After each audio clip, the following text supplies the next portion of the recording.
grüß euch, servus, küss die Hände. Es wird Zeit mit Musik verwendet. Wir spielen für euch die 16er Bohr. Es hört Lieder aus früherer Zeit und manche Odern sind schon von heute. Das Wiener Lied geht sicher nicht verloren. Der Patrick spielt die Harmonika, Der Klausi zupft auf der Gitarre. alles praktisch spielen wir auf dem Wiener Schein. Die Quetsche klingt heute super fein, die Kontrapumpe hinten drein. Und das Gesang klingt jetzt auch schon recht human. Drum leid und grüß euch, servus, küss die Hände. Es wird Zeit mit Musik verwendet. Wir spielen für euch die 16er Bohr. Es hört Zeit Lieder aus früherer Zeit und manche Odern sind schon von heute.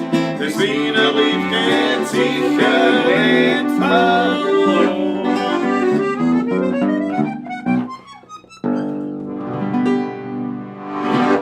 Jawohl, grüß euch Gott, meine lieben Freunde, wieder mal in so einer Pavlatschen Montagabend, 20:15 Uhr. Winetime, Primetime ist jetzt gerade heute wieder aus dem Studio Donaufeld hier im 21. Bezirk. Wobei Leopold-Daumer gehört, aber wir bleiben bei Donaufeld. Ne? Donnerfeld, grüß dich Gott auch von meiner Seite. Schön, dass du dabei seid nach einem wirklich, wirklich leibenden, durchaus auch anstrengenden Wochenende. Ja, kann man Wobei sagen. ja eigentlich nur ein Tag. Ein Tag eigentlich. Davon. Aber Aber den zweiten haben wir braucht. dann leide ich heute noch ein bisschen. Ja. Also, weil leiden ist übertrieben gesagt, aber ich spüre ihn noch immer. ein bisschen. Na, so schlimm ist es nicht mehr. Ich Ist schon, ja. habe mich gestern gut entspannt. Warum was war, wer es noch nicht weiß, am Samstag war das legendäre zweite Mal. Das legendäre Festival, Wiener Lied Festival, Lampartie am Köllerberg in Sierendorf an der Mach. Und das war natürlich bei herrlichstem Wetter, wobei, jetzt kann man eigentlich sagen, bei heißem Wetter. Ja, kann man wirklich Aber sagen. herrlich sage ich deswegen, weil es hätte ja regnen auch können. Ja, Also, das ist mir lieber so. da ist man lieber die Hits. Ja. In diesem Falle. Und das war nicht ein legendär leibendes, tolles Event. Und das wollen wir heute ein bisschen nachbesprechen. Wir haben nur optischerweise haben wir da den Festival Doppler. Moment, das kann ich genau hier Ja, aber sagen. das Das ist kann ich ja- genau hier sagen, aber- da wo ich kurz die Kamera Kind Klaus. Schaut das an. Jawohl. Klassischer Doppler, jawohl. Da ist übrigens die Künstlerkarte in klein gehalten. Das ist wie ein Sitzpolster quasi. Ne? So, da Wiener Festival, Wiener Lied Festival Doppler, Kultur- und Naturarena Sierendorfer Kellerberg und der Weinservice von Zierensack Werner. Jawohl, schaut sich das an. Ein Wahnsinn, ein grüner Veltliner Ried Altgebirge 2023. Ein Doppler, ich weiß nicht, wie viel es noch gibt, aber es wird schon noch ein paar geben. Vielleicht, ich weiß es wirklich nicht. Ich weiß Ich nicht, weiß ja. jetzt auch nicht, wo man den kriegen könnte, auch ehrlich gesagt. Aber wahrscheinlich, wenn man. Schaut einmal auf die Seite von der Lampartie am Köllerberg. Ja, da wird Sind man da irgendwie einen wird man Kontakt sicher einen Kontakt finden und Informationen finden, ja. Und dann sieht man, wir haben den ja dankenswerterweise gestiftet bekommen, trinken ihn heute nicht. Warum? Weil es ein Doppler ist. Nicht? Und nicht, Ja, dass das wir ist nicht den der Grund. Naja, schon. Warum trinkt man nicht? Der Nicht, Grund dass er ist, Doppler der ist. Grund ist, weil er warm ist. Nicht? Nein, warum trinken wir ihn heute nicht? Ja, warum nicht? Patrick, ich sag's dir, na überleg, weil du nichts trinken darfst, dass du ein Auto Nein, fahren das habe musst. ich gesagt, weil es ein Doppler ist und den werden wir gemeinsam weil nicht, es- weil es ein Doppler ist und den werden Na ja, wir gut. gemeinsam heute nicht leeren können. Du sprichst ja in So, Chiffren. Also, na gut, da hast du ja weil es mehr ein Doppler ist. Nicht? Und Du sprichst ja in Rätseln quasi. Nicht? Ja, aber gut, ja, dann weil, bitte schön. dafür werden wir ihn ja nächste Woche werden wir ihn genüsslich leeren. So ist es. Natürlich, weil da bin ich nicht mit dem Auto nachher mehr unterwegs und da kann ich natürlich ein bisschen mittrinken. Da bist du Mehr, ein ne? bisschen mittrinken. Also da bist du der Klause und da kommen dann, also da haben wir problemlos. Außerdem haben Wie wir bei dann noch... Großvater gesagt, da gib mir ein Bierstel. Da können wir Bierstel wie die Bierstel, Hausmeister. da können wir Bierstel. Und wir haben außerdem ja noch Verstärkung nächste Woche dabei, nämlich die Chantal Schwarzbauer, unsere Katharin, nein nicht Katharin, wie sagt man, unsere Editorin, Video-Editorin, ja, Ja, nein, das haben sie jetzt. Jetzt sind sie alle auf das Gendern und dann hast du lauter englische Begriffe und die gibt es nicht im Gendering. Das ist einfach, ja. Na wurscht, also ich weiß, was ich meine. Mit Santen Michel, ihrem Freund, der auch Musiker ist und ja, also da dürfen sie natürlich ein Achtel mittrinken von diesem Selbstverständlich. Weil warum? Weil wir ja nette Menschen sind, nicht? Wenn wir nicht schon. So Und ich würde vorschlagen, Patrick, greife zur Kamera. Das Kamerakind Patrick wird aktiviert. Jawohl, ist schon da. Ich begebe mich zum Weinkühlschrank. Jawohl, bitteschön, checken Sie den Wein für heute. Was haben wir heute drin? Bei einem Butellerl, da ist dann nicht so schlimm. Was haben wir? Er greift zum Spanier. Vom Dampfhammer. Vielleicht ist er heute da. Dampfhammer 57. 57? Dampfhammer? Ja, Dampfhammer 57. Ich habe so einen Dampfhammer gemerkt, aber... Jawohl. Haben wir letzte Woche schon kurz besprochen. Aber das Unboxing haben wir letzte Woche gemacht von dem wunderbaren Wein hier nämlich. Ja. Richtig. Dann ziehen wir uns kleine. Jawohl. Einmalig. So. Gott sei Dank hat er einen Drehverschluss. Ja, das... Sonst scheitere ich mal wirklich am Korken. Das war was. Kamerakind Klaus ist in Aktion, du kannst agieren. Da ist die Kamera.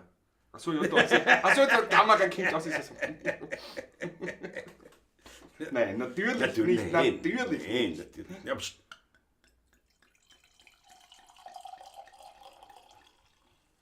Ja, jawohl. Nummer 1 und dafür mich auch ein Schluckerl natürlich. So. Ja. So. Da kommt Freude auf. Sollen wir stehen lassen? Da lassen wir stehen. Ja, ist ja kalt, glaube ich. Das ist sehr kalt, ja. Sehr gut gekühlt, das Ganze passt. Also, bevor wir den Chat schauen, wer alle da ist, aber jetzt einmal an den Dampfhammer herzlichsten Dank für diese milde Gabe. Und wir haben einen Spanier, keine Ahnung was das ist, für einen, das haben wir nicht wirklich rausgefunden, aber ein Weißwein. Schauen wir uns an. Das schauen wir uns an, mit großer Freude. Fast ein bisschen so rauchig sogar. Das ist auch ganz interessant. Das liest er wieder. Ich will trinken, der liest. Gut, jetzt riecht er. Ja, das ist ein Wein, den ich noch nicht kenne. Da muss man so langsam, weißt du? Die Weinprobe.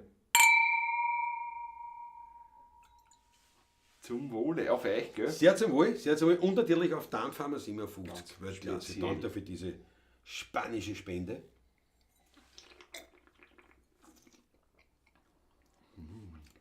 Ein Zungenspitzel, ein Zuckerspitzel. Trocken steht auch alles aus Spanien, natürlich. Ja. Also bei uns wieder nicht unter Trockenfall.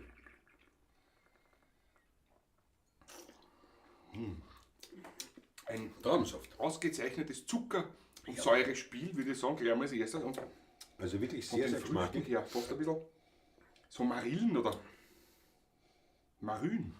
Nicht Zwetschgen, Marillen. Ja, Marillen, das ist ganz früh. Fast ein Marillen oder. Nein, Pfirsich, oder? Pfirsich. Nektarinen. Ich glaube, ich bin kein Obstschmecker. So Ich glaube, ich muss so denken, so mehr so in Sachen wie, weiß ich nicht, Holunderblüte oder so. Der Pinsel, ein bisschen so. Pfirsich, aber am Gaumen auch Pfirsich. Oder Nektarine. Ich meine, fast eher mehr Nektarine bei mir. Was sagst du? Nektarine, sag ich. Also Pfirsich und Nektarine kann ich original nicht unterscheiden. Aber jetzt, was du sagst, Pfirsich, schmeckt es auch Pfirsich. Aber eher noch als... Andere Steinobst ist nicht, also so Zwetschge ist es gar nicht, oder was? Finde ich. Nein, ich war... Kirschen? Nein, gar nicht. Nein. Aber wie gesagt, ich bin nicht so ein Obst. Pfirsich. Und ein bisschen Zitrone. Hinten noch, jetzt kommt ein bisschen, merkst du es jetzt da, wenn die Säure kommt, ein bisschen Zitrus. Merkst du Das es? ist ja ein Obstgarten. Das ist ja quasi ein Zitronen. Vitaminjungbrunnen. Ein sehr, sehr guter Wein. Schau mal, ob die Zitronen... Das hätte ich auch gesagt. Das ist sehr gut. Das war bei Zitronen und Steinobst war ich noch nicht. Nein, Staubobst nicht. Staubobst ist er nicht, das ist Pfirsich. Das ist Nektarine. Ist Staubobst. Ich sag Das ist Nektarine. auch Staubobst, Ja. oder Pfirsich bei ihm. Nektarine. Aber was ist der Unterschied zwischen Pfirsich und Nektarine? Außer Die der schmecken ein bisschen anders. Nektarine schmeckt anders. Haut? Naja, Hat aber einen anderen Geschmack als ein Pfirsich. Echt? Ja. für mich schmeckt das gleich. Die Schale ist Ist anders. Die eine ist glatt, die Nein, andere ist der rau. Geschmack ist anders. Das ist ein Aber bisschen es ist ein sehr, sehr, sehr guter Wein. Aber Wie gesagt, bei uns wird er nicht als trocken durchgehen. Na, Er ist jetzt nicht Siers in dem Sinn, aber trocken würde bei uns auch anders schauen. So, ich schaue jetzt einen Chat, weil ich lang genug natürlich da vernachlässigt. Der Paul Hartmann ist da, Christi gut, Susanne Fabra. Ludwig Sass, endlich wieder Zeit fürs gemütliche Leben. Jawohl, schön wieder bei euch zu sein und mit euch ein wenig Zeit zu verbringen. Wir freuen uns ganz gewaltig. Liebe Grüße. Alexander Hauser ist da, grüß euch alle miteinander. Jawohl, Matthias Mariache ist am Start, guten Abend. Der Andi Rehberger, liebe Buben, sind im Wohnzimmer mit Freunden und sehen voll Spannung und Erwartung eure Pawlatschen. In diesem Sinne eure Nathalie und Adi aus Mödling mit Freunden. Beste Grüße nach Mödling an euch zwei und natürlich an eure Freund. Freut mich, dass ihr dabei seid. Peter Prachtl ist da, Franz M. Natürlich. grüß Gott. Möchte ich fast sagen, wie sagt man da, so ein Veteran ist er nicht, weil er ist ja nur aktiv. Er ist ja nur aktiv. Na, Aber wie sagt und man wie da? er aktiv ist noch, als Pavlacisti Ja, und sonst eben. überhaupt und generell. Und Eben. ja. Aber wie sagt man dann, wenn einer immer in der Schlacht, stets an der Front, nie daheim, Das ist wie sagt man richtig. da? Ja. Veteran ist falsch. Also auf jeden Fall Wahnsinn. Immer dabei, so auch am Samstag mit der Isabella, war ganz leibend. War ganz leibend und, meine Freunde, das kann ich jetzt eigentlich auch gleich sagen. Und Ja. es wurde gezeigt, muss ich schauen, wo ich es finde. Ja, ja. Nicht scheu, deppert. Oh ja, da Ah, ist hat er da schon. habe ich es. Ah, hat's ja schon. Wir wurden überrascht. Das ist der zweite, also nicht Doppler, aber Ja, die das Magnum, ist die gut. ich herzeigen. Geht's?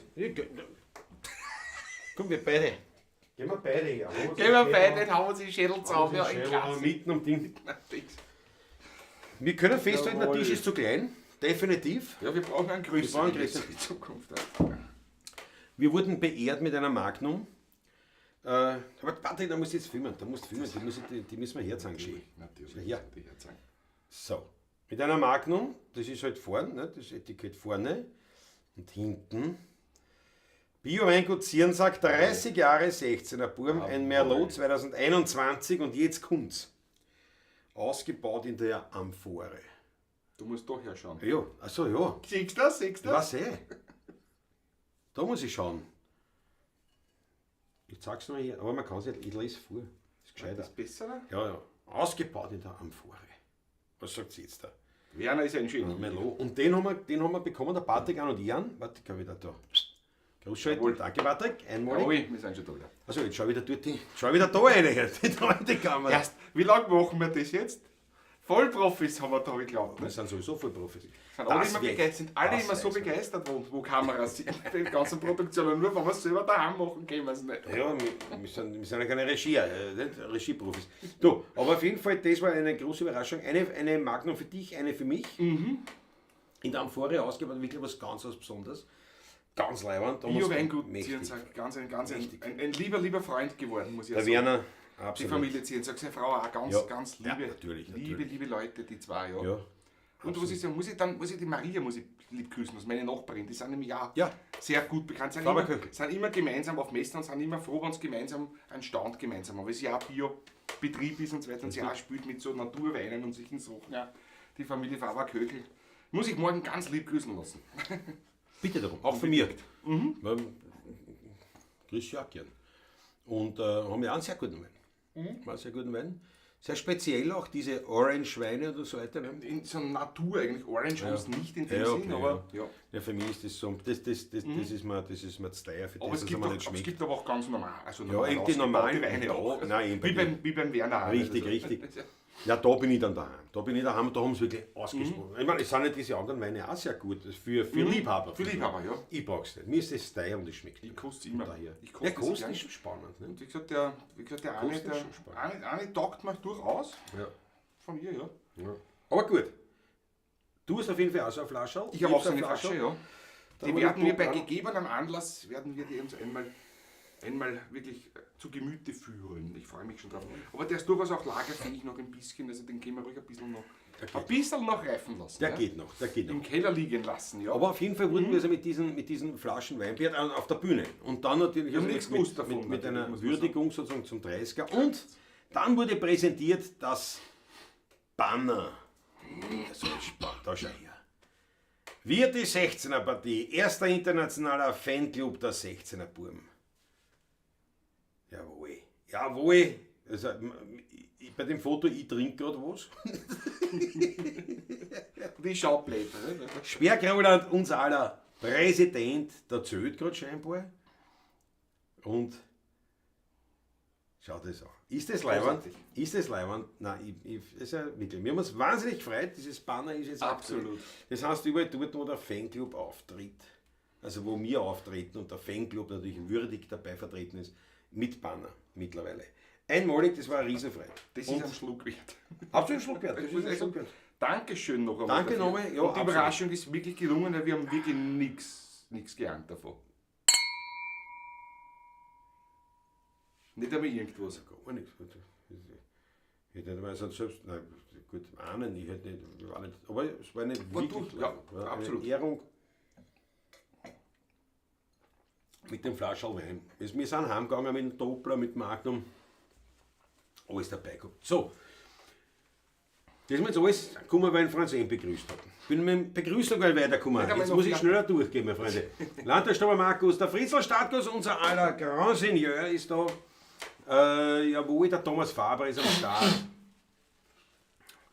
Der Maber, jawohl, Karin Albertine Priesterneck. Grüß Gott. Hochhofen, mein Freund, der Jawohl. David, auch am Start, wie schon am Morgen, grüß dich Gott. Mit dem Hochhofen, mein Freund, haben wir einander mitsamt seiner charmanten Lebensgefährtin haben wir den Samstag mehr oder weniger gemeinsam verbracht, kann man schon fast so sagen. Auch kennengelernt, persönlich zum ersten Mal so Ja. richtig. Sehr schön. Wunderbar. Und Wunderbar. Und waren feine Gespräche und ja, wir haben auch miteinander getrunken. Man möge es nicht glauben. Der Wolfgang ist da, die Mäge-Pemperten. Ein Grüezi an die Burm und alle in der Pavlacisterie. Servus, Megi, grüß dich. Unser aller Mäge am Start. Jawohl, jawohl. Wenn wir noch. Christoph Acker, Travel Vlog, Servus die Pavlaciste, sagt er, Sonntag gar nichts gemacht. Ja, tut mir auch nicht wirklich Nein, in dem Sinn. Ja. Das war nicht möglich. Näher will ich es nicht ausbreiten. Der Rudi Korbes ist da, Michael Unger, der Ulrich. Was haben wir da noch? Weine waren alle gut, kein Schädelclasher dabei. Ja, stimmt. Ja, Also nein, es stimmt Absolut. eigentlich. Am Sonntag gibt nichts gehabt, wirklich nichts gehabt. kein Außer ich sage jetzt mal die klassische, die klassische Alkoholvergiftung. körperliche die Alkoholvergiftung. Ja, Ja, muss ich echt so sagen. Ne? Genau. Weil es gibt ja definitiv. wirklich, also Ja. es gibt ja dann so einen Andere- Kader, wo es dann Kader, man Kader keinen gehabt. Nein, gerade habe ich keinen gehabt, aber das war, also die Weine waren wirklich alle durchgehend gut. Ja. Ja. Das war Gut, ich habe natürlich wahnsinnig viel Spritzer getrunken. Hauptsächlich. In der Hitze. Nicht schon Und, dann, ein ja, paar und Wochen in Summe sind dann, ich bin Ja, ja. das dann nämlich Revue passieren lassen, es sind schon einige Achteln Dann zusammengekommen. vor allem im Nachhinein dann, auch, wie wir schon quasi ganz April waren, da sind einige Achteln. Ja gut, dann am Schluss, ja, was das hat, da war man nicht mehr zum Halten wahrscheinlich. Und da war es schon, da war es immer so heiß natürlich, Ja. nicht, war es schon Nacht. Ja, aber auf jeden Fall absolut dabei. Ein Zwarer eine Land, bravo Wolfgang. Markus Bestonik ist auch da, erster Montag im heurigen Urlaub. Da kann man die Population besonders genießen. Na, das ist leid. Wunderbar, wünsche ich einen schönen Urlaub. Absolut. Einen schönen Urlaub wünscht man dir. Schön, allein mit der Population. Influenza-Abteilung. Was heißt Influenza? Bist du krank geworden? Christoph, oder was? Nein.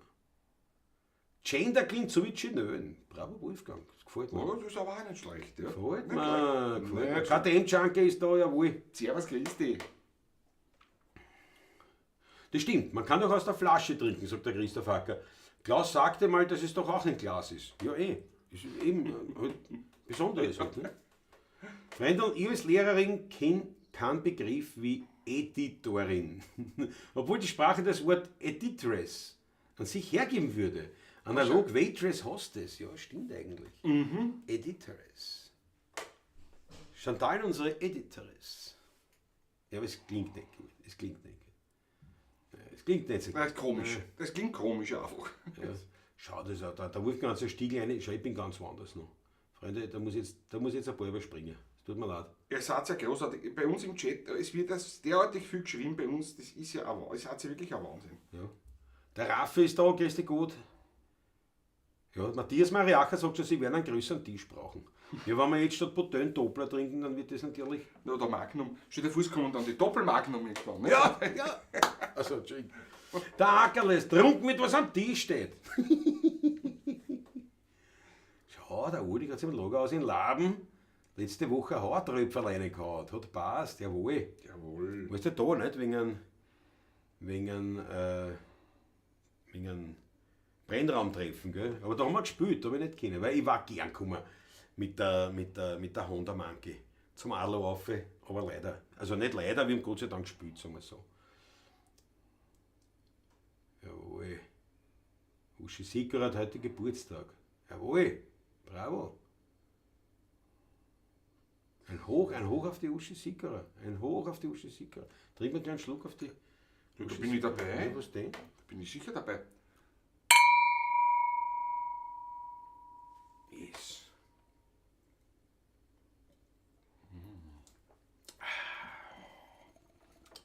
Bitte schön, ich gieße, ja? Narischen Kastanie, aber der Gräbet muss er sein, das ist seine Farbe. Naja, aber Gräbet muss. Naja, das haben wir eh schon ein paar Mal gespielt. Mit narischen Kastanie auch schon. Schauen wir, vielleicht reißen wir ihn an. Ja, weil ich will nur, da bist du. Ich bin eh schon. Ich trage den Wein jetzt trotzdem in den Kühlschrank, Ist recht. dass er so bleibt. Ist recht, ja.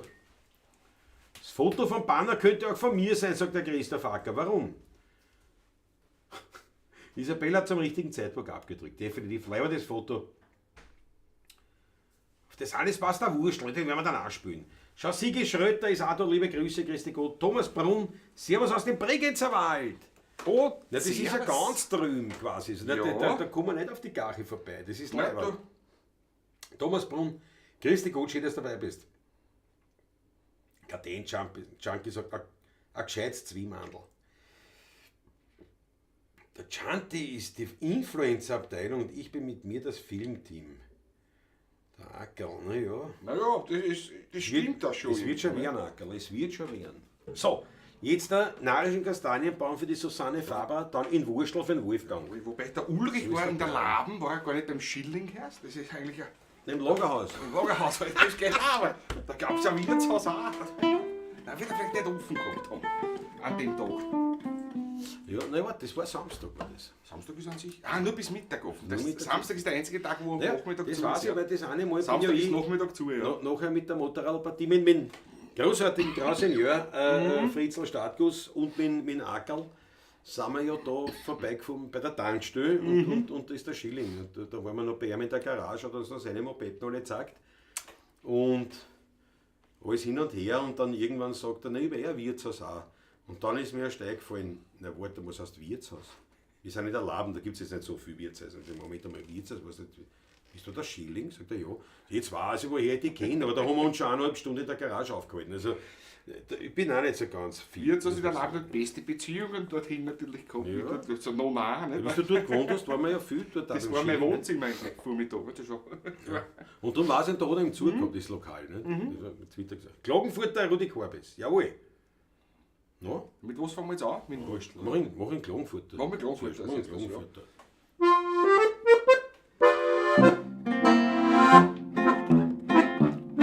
Vor 20, 30 Jahren, da war ein Bier, da Knallerlee. Da hat's uns nix wie saubere Blumen und saubere Dirndl gegeben. Und haben so tanzt und umgestrampft, das war ein gewisser Frei.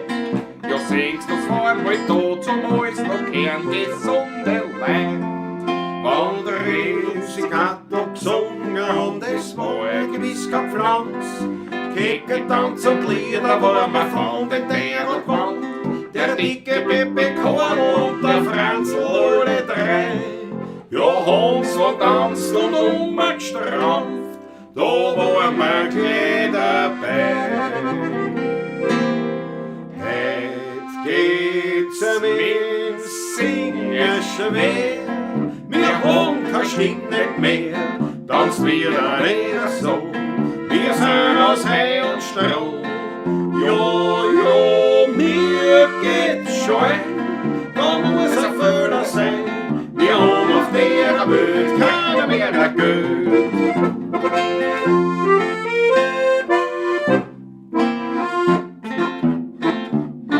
Aber unsere lieben Alten waren nicht anspruchsvoll auf Ehr.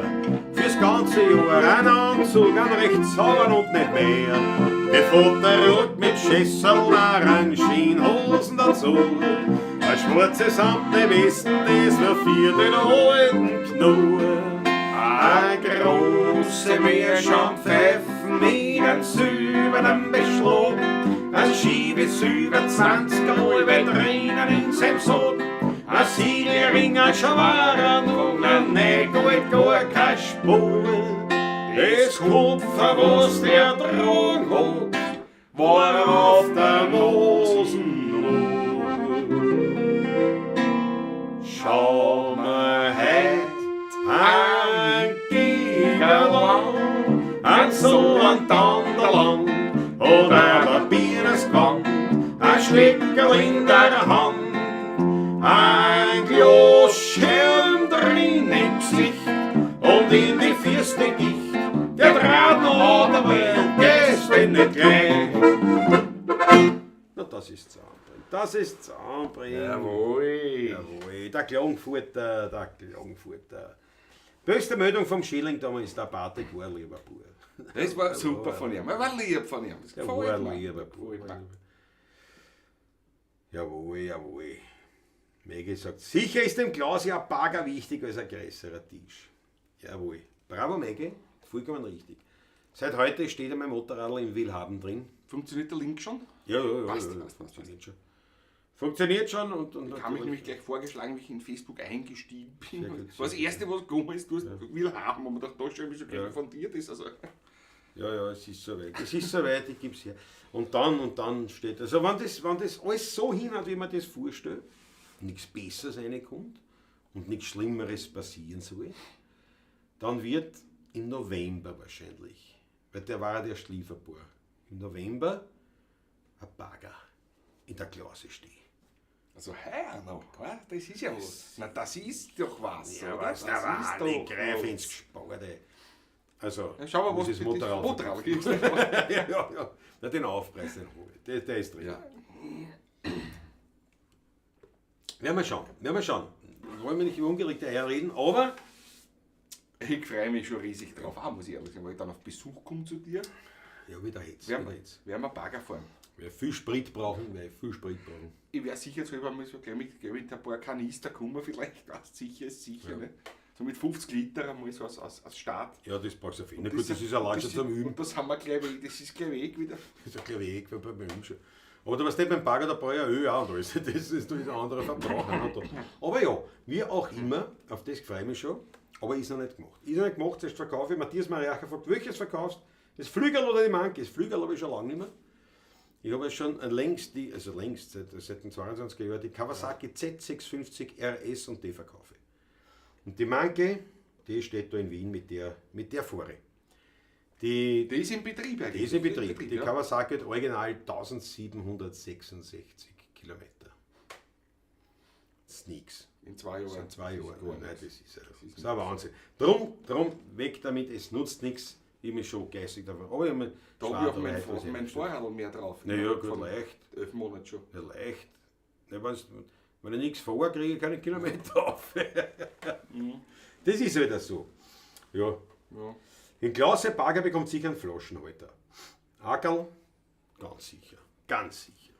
Vielleicht hat der sogar schon einen. Naja, der Punkt Dass du das ist der. Becherl einstellen kannst, oder dass das Ja, Flaschen Becherl, einstellen du kannst kannst, viel einstellen sicher, aber es wird halt, oder? Ausnahmen. das wird halt gleich Weggas sein. Nicht? Also nicht, weil es trinkt, sondern. Weil es im Weg serviert vielleicht. Naja, das nicht, nein, aber das ist ein Rodeo-Reit mit dem Bagger. Das ist jetzt nicht ein Kubota oder Hitachi, das ist schon, Ja, sind selbst schon da andere Liga. Pedals drin. Ja, aber das ist da was anderes. Das ist da was Wieso hat da anderes. keine Luftfederung und so? Und der Sitz nicht luftgefedert und nicht? Das vielleicht schon, es wird nichts helfen. Sieht am Sitzerlaum, den geht es ja nicht. Das ist, nein, es ist einfach natürlich eine andere Kategorie. Servus in die Runde, einen schönen Abend mit einem 8er Wettliner aus Kanuntum und eine schöne Musi. Rudi Welsch, Bonnes Kisch Balaton. Ja, oh, ist sehr zum Wohle. Beste Grüße. Dann Nach Ungarn. Das Glas. Ui. Schöne Grüße nach Ungarn. Ege Schegedre. Jawohl, Prost.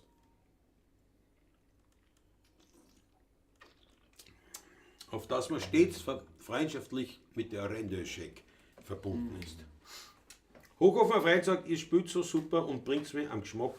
Ich hab mir einen Sierensack gelb Muscatella aufgerissen. Na ja, gut. Na, warte. Da magst du nichts falsch. So. Du Narischer. Also Sahne. Hat das jetzt eine Drohung oder ein Beschimpf? Du Narischer. Der Depper, der spielt Narischen.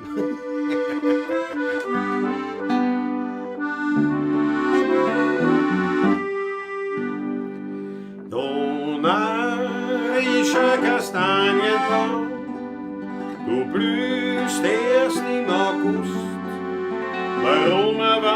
so spät in dir des Frühlingslebens Lust.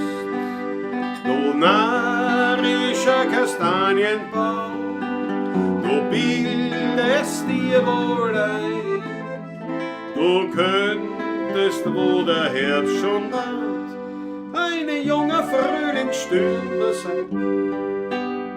Ganz dicht am Rand vom Stadtpark steht, wo alle Welt vorübergeht, ein Baum der Lust seit langem, die Blätter traurig hangen. Doch plötzlich ist er aufgewacht und Herzen standen über Nacht auf allen seinen Zweigen. Jetzt wollte er sich zeigen. Du narrischer Kastanienbaum, du blühst erst im August. Warum erwacht so spät in dir des Frühlingslebens Lust? Du narrischer Kastanienbaum, du bildest dir wohl ein, du könntest, wo der Herbst schon naht, eine junge Frühlingsstürme sein.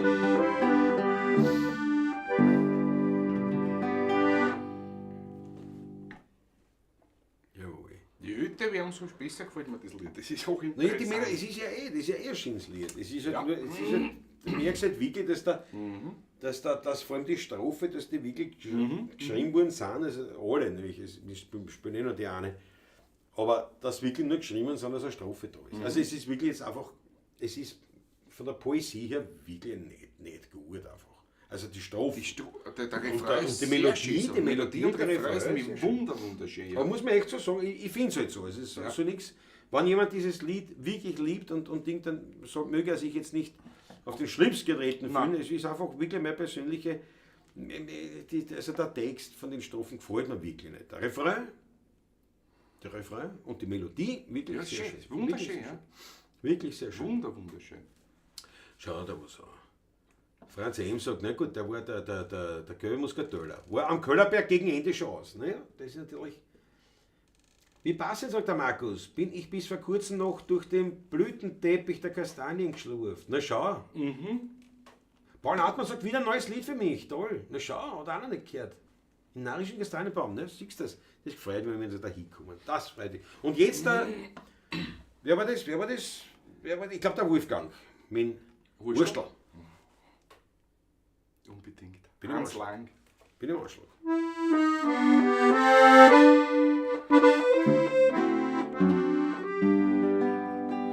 Wie ich glaube, hat mein Vater mich oft führt ins Kasperltheater und mit großen Augen sah, Wurstels Lebenserweg ich da, wie seinen Weibel schmächtet, wie das weiße Hasel streichelt.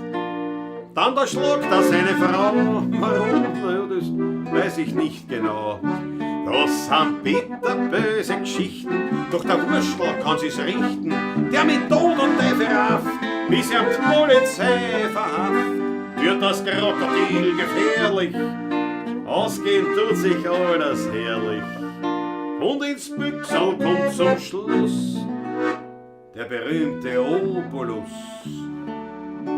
Da sagt mir der Vater, ich will dir fürs Leben einen Rat, den's verstehen wirst, bis du älter wirst geben. Den Wurstel, mein Lieber, den kann keiner da schlagen. Das kann jedes Kind, das im Bruder war sagen. Und haut ihm der Teufel mit Hammer am Schädel, dem Wurstel schicht nix, und der Teufel ist der Wedel. Er wurstelt sich durch und er wurstelt sich raus, schaut er nachher vielleicht ganz verwurstelt auch aus. Er kann wie der Wiener eine Menge vertrauen. Aber eins kann man nicht, den Wurstel da schlagen. Wieder ging ich in den Prater wieder suchte ich's Kasperltheater. Doch zerschlagen und verbrannt war mein Kindermärchenland. Als der Abendmond beschienen, sank auf Trümmer und Ruinen und die Uhr schlug Mitternacht. Da ist der Bruder aufgewacht. Wieder hört man Lärm und Krochen, durch die Grotten fährt der Krochen, Riesenradl, Ringelspül und das Draht sich im Gewühl. Keiner Vater majestätisch kommt und grüßt ganz gravitätisch. Und es fängt zum Geistern an, wirklich in der Geisterbahn. Da sagt mir der Wurstel, ich bin noch nicht hin. Ich bin ewig, so ewig wie mein ewiges Wien. Den Wurstel, mein Lieber, den kann keiner da schlagen. Es kann jedes Kind, das im Bruder war Sohn, und hat ihm der Teufel mit dem Hammer am Schädel. Dem Wurstel geschieht nix, und der Teufel ist der Wedel. Er wurstelt sich durch, er wurstelt sich raus, schaut er nachher vielleicht ganz verwurstelt auch aus. Er kann wie der Wiener eine Menge verdrohen, aber eins kann man nicht, den er wurstelt, der schlägt. Ganz lange eine Absolut. Weltnummer. Eine Weltnummer. grandiose Nummer. Weltnummer, die Achtel von einer, danke schon. Dankeschön. Na schau, war mit meiner Tochter am Wurstelplatz im Brat, aber dem Patrick zwei Fotos geschickt, der Wolfgang. Jawohl, danke, die habe ich da noch nicht weitergeschickt. Das habe ich vergessen, die muss ich dir noch weiterschicken. Entschuldige. Weiterschicken, ja, bitte. Ja, habe ich bekommen. Danke, Wolfgang. Danke. Ah, ganz laut, sagt er, ganz laut. Ich danke schön. Wolfsbeiko, du TV, mit dabei. Servus, mit grüß Rode dich. Achtel, Ludwig Saas hat auch die Achtel eine. So wie auch Markus, Wolfgang, Christoph, Paul, Wolf. Na, habe ich Tiere. Großartig von euch. Ich danke schön. Na, die Nummer von euch auch so geschätzt wird wie von uns. Ja. Das ist schön. Wir haben sehr gern. Wir haben das sehr gern.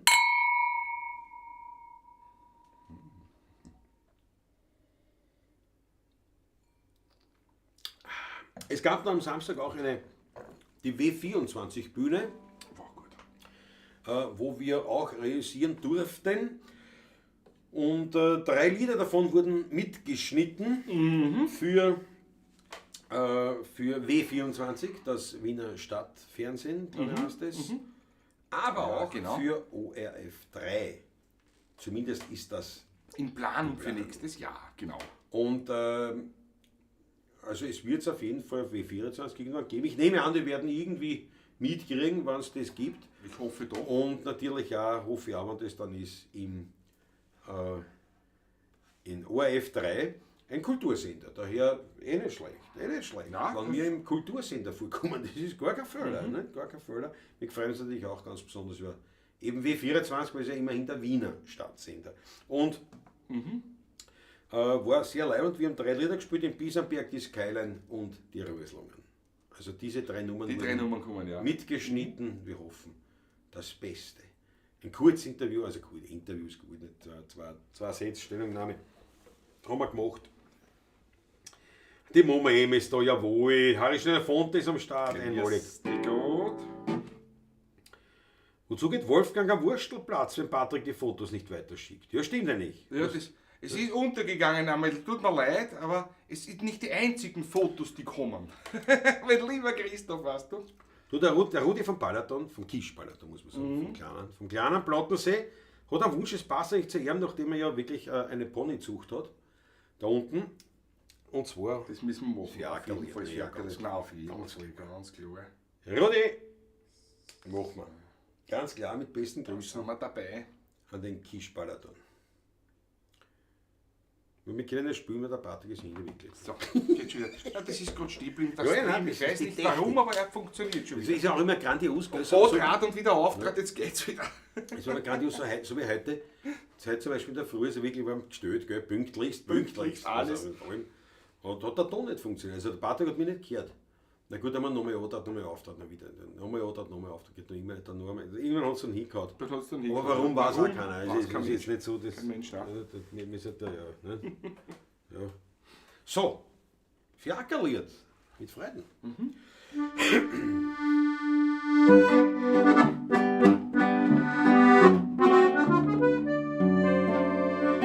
Ja, ich fiel zwei halbe Roppen, mein Zegel steht am Grund. Was so wie die zwei Trotten, wern's nicht bald gesehen haben. Ein Peitschen? Na, das gibt's nicht. Wo Jesus nur nicht schlagen. Das höchste war ein Scharlotzer, sonst zerressen's mir den Wohn. Vom Land zum Lusthaus Forest in 12 Minuten hin. Da springt man keins in Galopp, da geht's nach Ruhe, Tropp, Tropp, Tropp. Wenn's nachher so recht schießen, dann spür ich's in mir drin, dass ich die rechte Brotzen hab, dass ich ein Fiaker bin. Ein Kutscher kann ja jeder werden, aber fahren, das können's nur in werden. Mein Stolz ist, ich bin heut ein echter wie ein Kind. Ein Fiaker wird man nicht alle Tag find. Mein Blut ist so liftig, so leichter wie der Wind. Ja, ich bin heut Pfiff, ein echter wie ein Kind. Ja, ich bin bald 60 Jahre alt, 40 Jahre steh ich am Stand. Der Kutscher und sein Zeigel waren alle fest benannt. Und kommt's einmal zum Anfahren und wär ich dann begraben, ja dann spannt's mir meine Roppen ein und führt's mich übern Graben. Dann lass es aber laufen, führt's mich im Trab hinaus. Ich büt mir's aus, nur nicht im Schritt, den mir nicht ein wenig ein Gerät, sagen mit. Das ist ein Muss, das Umziehen ins allerletzte Haus. Und Leute, die sollen's euch merken, ein Fiaker fiehen's hinaus. Und auf mein Grab steht da soll ich stehen, damit's die Leute deutlich sehen. Sei stolz war, war halt ein echter wie ein Kind. Ein Fiaker, wie man nicht alle Tag findet. Sein Blut war so liftig, so leicht wie der Wind. Ja, war halt ein echter wie ein Kind. Oh weh. Gustav Pick. Gustav. Wunderbar. Fiakerli. Wunderbare Nummer. Wunderbare Nummer. Ja, Großartig. jawohl. Ich muss einen Schluck nehmen. Und bitte nicht mehr einen Schluck. Auf den Gustav Pick. Auf den Gustav Pick, jawohl. Gustav Pick.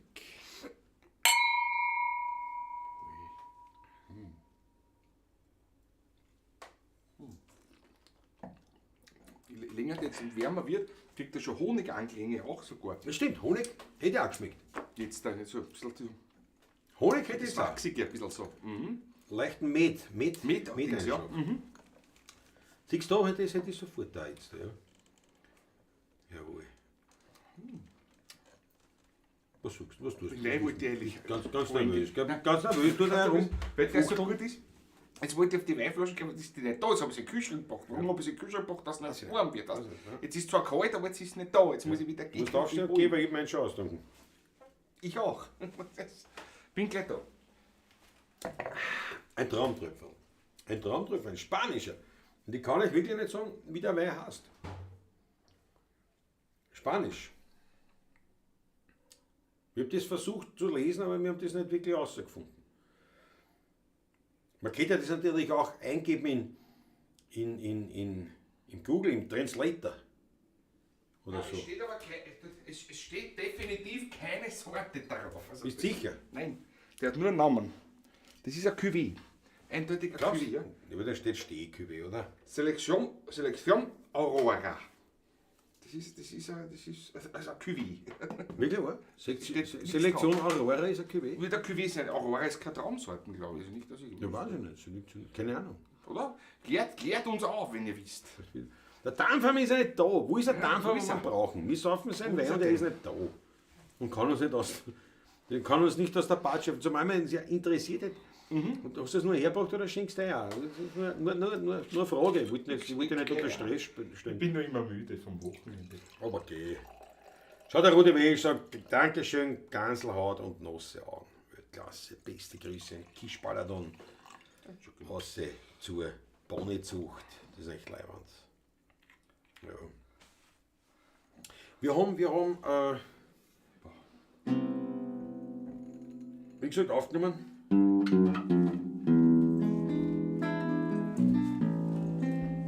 Biesenberg.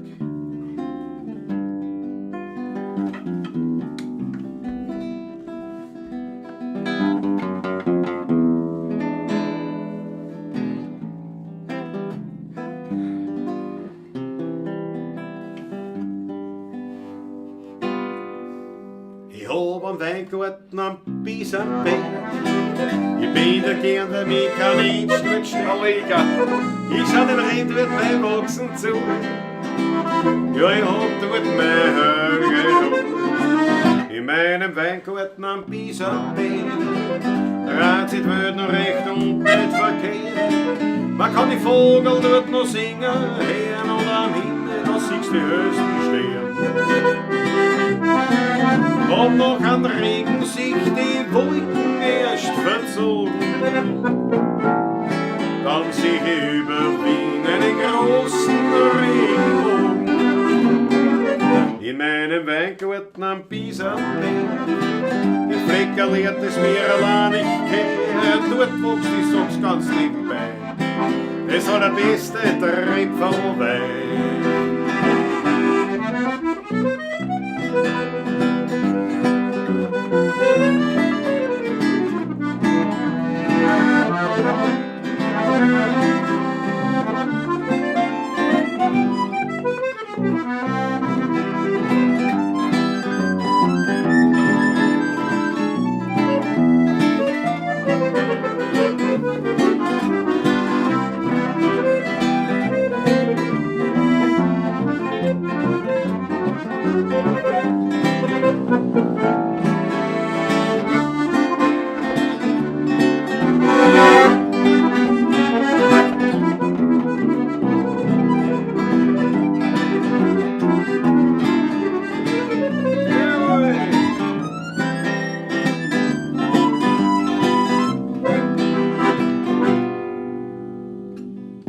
Skyline von Wien, du lebst in mir drin. Es kann kommen, wer will, die noch keiner hin. Du beruhigst mich und du bist mir vertraut. Du bist mächtig und manchmal auch zerbrechlich. Skyline von Wien, du bist die schönste Wienerin. Den Eidern und Heucheln hast du immer verziehen. Bin ich einmal fort, brauch ich kein Souvenir. Skyline von Wien, du lebst tief in mir.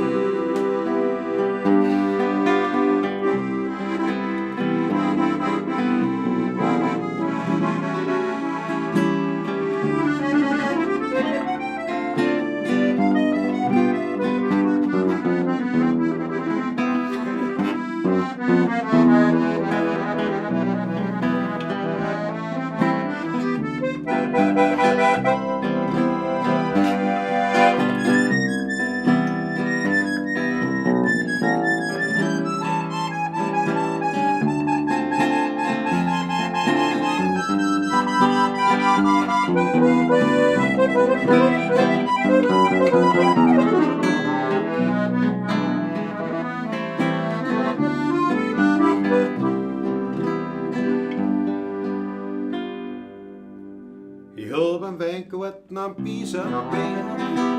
Ich bin da gern, wenn mich kein Mensch dort steht. er schaut den Wachsen zu. Ja, ich hab dort meine Ruhe. In meinem Weingarten am Pisa-Bär. Transit wird da recht und nicht verkehrt. Man kann die Vögel dort nur singen, hören und am Himmel, da siehst du die höchsten Sterne. Und nach einem Regen sich die Wolken erst verzogen. Dann sehe ich über Wien einen großen Regenbogen. In meinem Weingarten am Pisa-Berg, das Fleckerlehrt, das wir allein nicht kennen. Dort wächst, ich sag's ganz nebenbei, das soll der beste Tröpfelwein. Dort wächst, ich sag's ganz nebenbei, das soll der beste Tröpfelwein.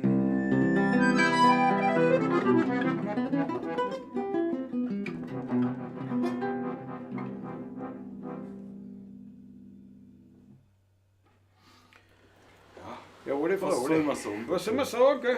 Was soll man sagen? Was soll man sagen? Mittlerweile hat sich dazu gesät in den Chat. Roland Speer. Hallo, liebe Pawlatschiner. Oi. Grüße an alle, gerade vom Festivalgelände gekommen, 48 Stunden nach dem Festival. Alles weg.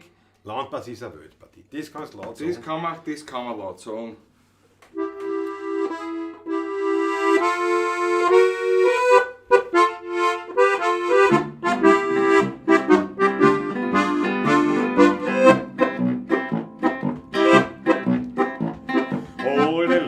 Kennen mich, ich bin von der Weltpartie von wer.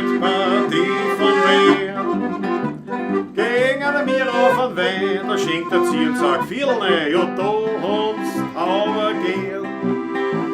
A jeder von uns singen kann ja jetzt, verstehen sie mich. Wir sind eine Weltpartie, ja, Weltpartie. Sowohl die Damen als auch die Herren. Wir sind eine Landpartie, eine Landpartie. Wir sind die Landpartie vom Ziegelköhler Bär. Kurzes Die Landpartie vom Köhler Bär. Jawohl. Spontan Potpourri. Einmalig. Ja, es ist keinen am Pisa-Berg, Franz Emscher. Ja. Das sind wir auf jeden Fall absolut leid. Sagen schreien alle. Bravo Roland, deinen Leuten, Franz Ehm sagt das. Gratulation zur gelungenen Landpartie war mega, sagt der Christoph. Absolut. Bin definitiv in die Falle getappt, sagt der Markus. Ja, das war das Lied betreffend. Da bin ich schön nicht eine Radio, was? Nein, schön nicht. Ich bin nicht in die Falle getappt. Ich habe mir gedacht, es kommt was. Da ist ein Foto, sagt Biesenberg, das Lied einmal in einer reiner Jazzbearbeitung war der Versuch wert. Klaus, der jetzt, was? Der Jazz Gangster? Die Jazzgitarre hängt nicht bei seinem Schell, ja. Aber ja. Auf der anderen Seite war es dann schön, wenn man einen Kontrabassisten auch noch dabei hätten oder einen Bassisten. Finde ich halt. Ne? Ja, ist na klar, das wenn, ist, dann musst du schon ein Jazz-Trio Minimum. Ne? ja genau, Jazz-Trio, das war dann auch Quartett. nicht, aber Ja. Ja, schau, Markus sagt, werde aber mit einer guten Interpretation belohnt. Einmalig. Wir hatten am Samstag ein Kinderfest am Flugplatz, viel große Augen. Wäre gern gekommen, aber die Freude der Kinder unbeschreiblich. Das glaube ich schon. Aber es tut mir leid, dass wir nicht am Kinderfest waren. Meistens ist der Ausschank beim Kinderfest überschaubar, weißt du. na ja, für die Väter gibt es dann eh. Weißt du, Ja, die braucht, dass die Väter auch entspannt sind. Weißt du. Ja. Wobei, wenn die Ausstellung zu gut ist, sind halt die Mütter, die dann die Väter und die Schroppen Ja. oben kommen, wieder unentspannt oft. Nicht? Das ist, So, Bur, komm, wir gehen heim, wir müssen ein Foto haben zusammen. du, ich glaube, der Papa hat schon genug heute. Der ist schon müde. Nicht? Ist der Onkel Axel umgefallen? Schaut, der Onkel Patrick schlaft schon am Tisch. Ja. Jawohl, die Sohle von Patrick sind Weltklasse, sagt der Hochhofen. Paul haut eine die 8. Danke dir. Rockwiener die Botön. Ja, war, Botön. Danke euch allen, gebe ich es gerne weiter, jawohl. Ja. Weltklasse. Ja, Wolfgang sagt auch, auf der Schraubelharmonika unschlagbar. Ja, ich befahle darauf auf dem Hieb niemand ein, ne? Der das vielleicht auch noch zusammenbringen, aber genug. das ist sich keiner. Ist schon genug zum Wohl. Ist schon genug. Ist schon genug. Auf uns alle die Auf uns Weltpartie, alle. die Landpartie, die Weltpartie, alle da. Spanischer Aurora. Selektion Aurora. Selektion Aurora. Das kannst du machen, solange es keine falschen sind. Professorium umbrauchen.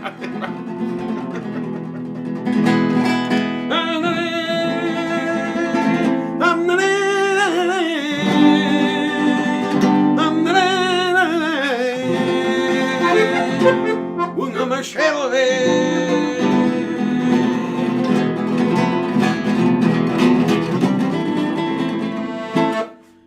La Selektion Aurora. Warte, ich muss den Text, ich brauche den Text da. Ja, das ist sehr klein, glaube ich. Das ist auf Englisch geschrieben. Nee, Ich wollte das jetzt auf Spanisch. nein, das steht auf Englisch drauf. Das steht auf Englisch. Auf Englisch kann ich es nicht. Schaut. Alle! Achso, Entschuldigung. Alle! Falsche Tonart. Und ich habe gerade zuerst gelesen, jetzt ist mit dem Pferd habe ich recht. Also Mit wie? Pferscher? Ja, ja, klar. Richtig, der Christoph Hack sagt, Patrick ist der weltbeste Harmonikaspieler der 16er Buben. Jawohl, das stimmt. Vollkommen. Da gebe ich dir recht. Ich, Christoph, da hast du recht. Ich kenne einen auf der steirischen im Pixner. Na gut, das sind ja zwei andere Das Instrumente. sind ja zwei ne? Instrumente. Und zwar komplett unter. Wenn man das was so, wenn du sagst, Klaus ist nicht schlecht, aber ich weiß nicht, ich kenne keine Stargeiger. Die eine Sophie Mutter ist besser, also auf der Geigen. Das kannst du nicht vergleichen. Wolfgang, das geht wirklich nicht. Das schreibt so. aber die steirische. Das schreibt der Jawohl. steirische. Ja, passt schon.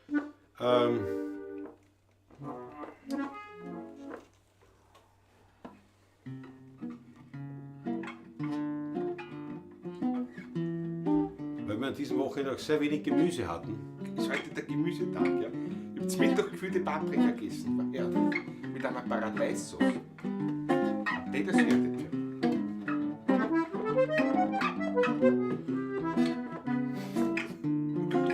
Ich weiß nicht, wieso. Ich hätte angefangen zu singen, aber mir ist der Text in dem Moment entfallen. Aber es macht ja nichts. Ist wieder. Neulich hat mir meine Mutter gesagt, Bub, wenn dich der Hunger plagt, tu nix naschen, ist was Gescheites, schau, Gemüse hat seinen Reiz. Vitamine sind gesund und du wirst nicht kugelrund. Ich war früher reif in mein Leben und hab ihres Antwort gegeben. Ich brauch keine Brokkoli, weil ich steh nicht sehr auf dich. Bleibst daheim mit den Exoten, ich will ein Kühl mit Braten. Geschmackig, fettig, knusprig hoffentlich nicht zu gesund. Dann hab ich auch keine Aversion gegen eine zweite Portion. Bisschen Ressen so.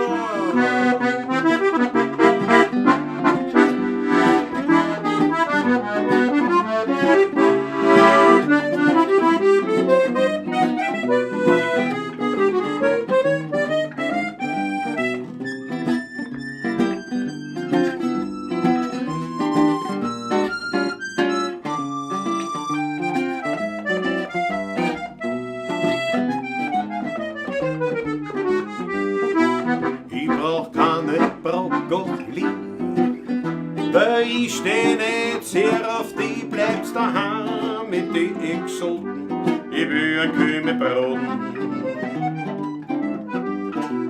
Schmackig, fettig, knusprig und hoffentlich nicht zu gesund, dann hab ich auch keine Aversion gegen eine zweite Portion.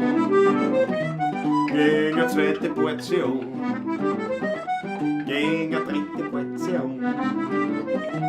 Aber das nur keine Brokkoli, weil Brokkoli, da wird mein Schädel hin.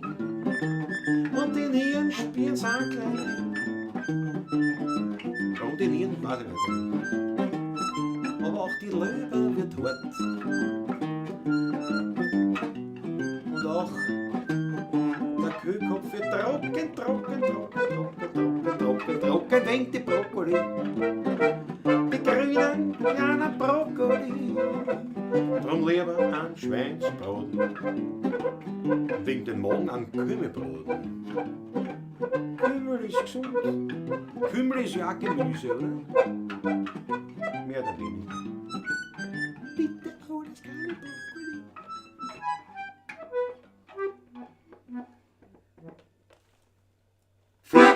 Fedat, jetzt hast du das Fedat zusammengehauen. Fadeart. Fedat, Fadeart, jawohl. so gaga die Nummer, aber ich mag's. Markus, bist du nicht, gell? Ich hab mir das auch gerade Ich hab mir das auch gedacht, gerade wieder, ja. Echt ein Jedes Deppert, Mal denke ich mir's. Aber auf ich der anderen bin Seite wieder leibend. Vor allem, ich habe heute wirklich gefühlte Paprika mit Paradeises und Petersilie nicht vergessen. Ja, das macht darfst du Ja. Ja. Habibi ist eine Weltnummer, sagt der Christopher. Schau, da können wir machen natürlich, ja. Nein, das Lied ist wirklich, das ist ja auch wirklich passiert. Ne? Ja, steirische, Markus besonders, steirische geht gerade nicht, weil der Patrick einen verletzten Finger hat. Die linke Hand ist ein bisschen marot momentan, aber Und da würde er den kleinen ab nächster Woche geht, schauen wir, wie es nächste Woche ist. Mit kleinen Finger ist ein bisschen blöd, die linke Hand ist ein bisschen marot. Muss ja nicht sein. Kümmelschnaps, jetzt hätte ich einen Gustav von Kümmelschnaps, das stimmt. Wolfgang der Gute, Kümmelschnaps. Aquafit, oder was? Ja, nein, sagt Sowas, Kümmelschnaps. Ja. Das war gut. Hamburg haben wir Der Kümmel, ja. von Kümmel gelebt. Also Noch der- alkoholisch gesehen. Nach der Schweinshaxen. No, das wäre schon laut, ja. Ja. Beim Taschler kannst du vorne noch einen Brokkoli. Ich würde da jetzt sagen, kannst du essen gehen, aber sonst, Vielleicht könnte er Erdäpfelsalat was kosten. du Glück hast, ja. Also nein, jetzt ist auch ziemlich sicher. Erdäpfel sicher, ja. Aber es stimmt wirklich, so gar nicht. Ja, wer das nicht weiß, die Nummer ist ja so passiert, der Gerd Blaboll hat mir Texte geschickt. Und zwar war das mittlerweile ja berühmte Meidlinger Edel und die Bahner, meine Bahner, was sie jetzt auch für den Bayerischen Rundfunk aufgenommen haben. Und einen dritten Text, diese Brokkoli. Und er hat gemeint, die zwei Texte hat er eigentlich liegen gehabt, die hat er mir so geschickt. Und die Brokkoli hat er eigentlich für mich geschrieben. Weil irgendwann war einmal, wo wir gespielt haben und dann habe ich irgendeinen Schmäh gemacht mit Brokkoli, was weiß ich was, ja. Und dann hat er gesagt, und dann hat er den Text geschrieben. Und ich habe gesagt, aber das Lied hat ja in dem Sinn, das hat jetzt kein Point. Es ist eigentlich, es ist lieb, aber nicht mehr. Gut geschrieben, also vom Text jetzt kein Thema, aber es ist jetzt einfach vom Text her kein Reißer. Und ich habe die anderen zwei Lieder schon geschrieben gehabt, also vom Text im Sinne vom Inhalt jetzt. Das hat einfach kein, nicht das Meidlinger Held, das ist, finde ich, sehr gelungen. Wirklich, ja. Meine Bahner hat auch wirklich absolut. einen Humor. Aber die Brokkoli, ja, lieb. Also einfach lieb. Da haben wir gedacht, liebe Lieder, weiß ich nicht. Will ich nicht schreiben. Und dann habe ich es eigentlich auf Zeiten geklickt gehabt und dann ist mir irgendwann gekommen, naja, man muss ja kein Wienerlied machen. Dann habe ich so diese Jazz-Variante geschrieben. Und eigentlich mittlerweile durchaus nicht unbeliebte Nummer. Nicht unbeliebt, ja. Wobei noch keiner gesagt hat, Weltnummer, sondern einfach nur, die ist so deppert, aber die ist leibend. Die ist so deppert, dass schon wieder leibend ist. Ja? Das ist wirklich, muss man sagen. Ja? Muss man echt sagen. So, haben wir nicht noch was offen? Haben wir die gehört? Haben wir das letzte Mal auch gespielt, aber spielen wir wieder. Haben wir der Herrgott? Na, warte mal an. Nein, jetzt machen wir mal was anderes. Machen wir es an. Rudi Korbes, wir spielen es da gerne, aber jetzt spielen wir mal was anderes. Jetzt Haben wir müssen letzten wir Montag auch gespielt. Haben wir letzten Montag nämlich auch auch gespielt, ja. Und wenn was ich Manfred nach Brokkoli fragst, darfst du gleich gehen. Na gut, machen wir den Manfred auch gleich drauf. Ich bin auch für drauf, ja klar.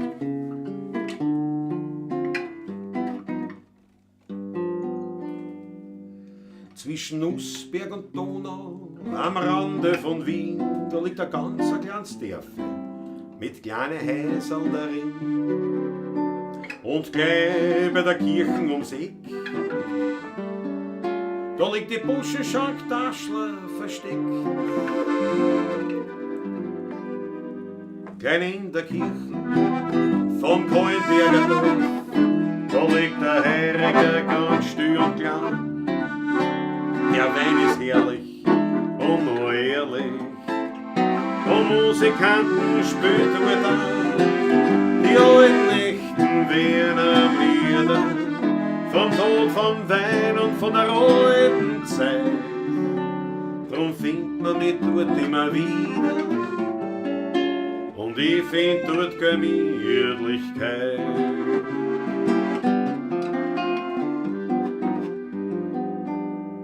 Dort ist noch nichts neu und nicht modernisiert. Vom Essen das Beste findet man dort garantiert. Viel Frohsinn, Hamur und Vögel in der Ring.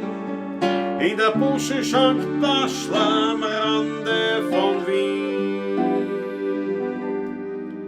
Gern in der Kirche vom Kaltberger Dorf, da liegt der Herriger ganz still und klein.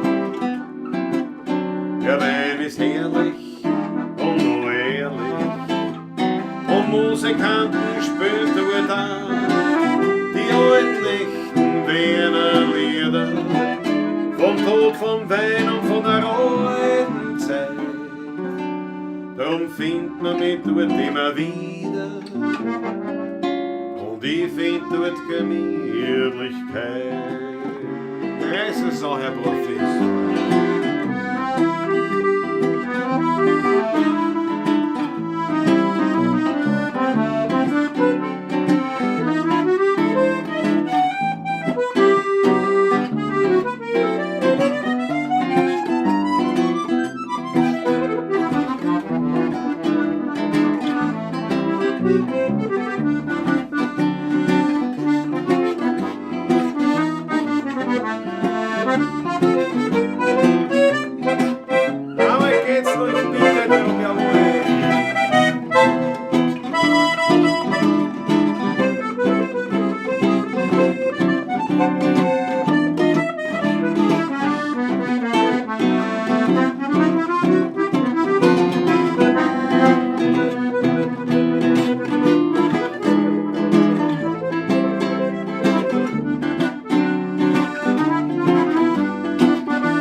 Der Wein ist herrlich und noch ehrlich, und Musikanten spielen dort an die alten echten Wiener Lieder, vom Tod, vom Wein und von der alten Zeit. Drum findet man mich dort immer wieder, und ich find dort Gemütlichkeit, und ich find dort Gemütlichkeit.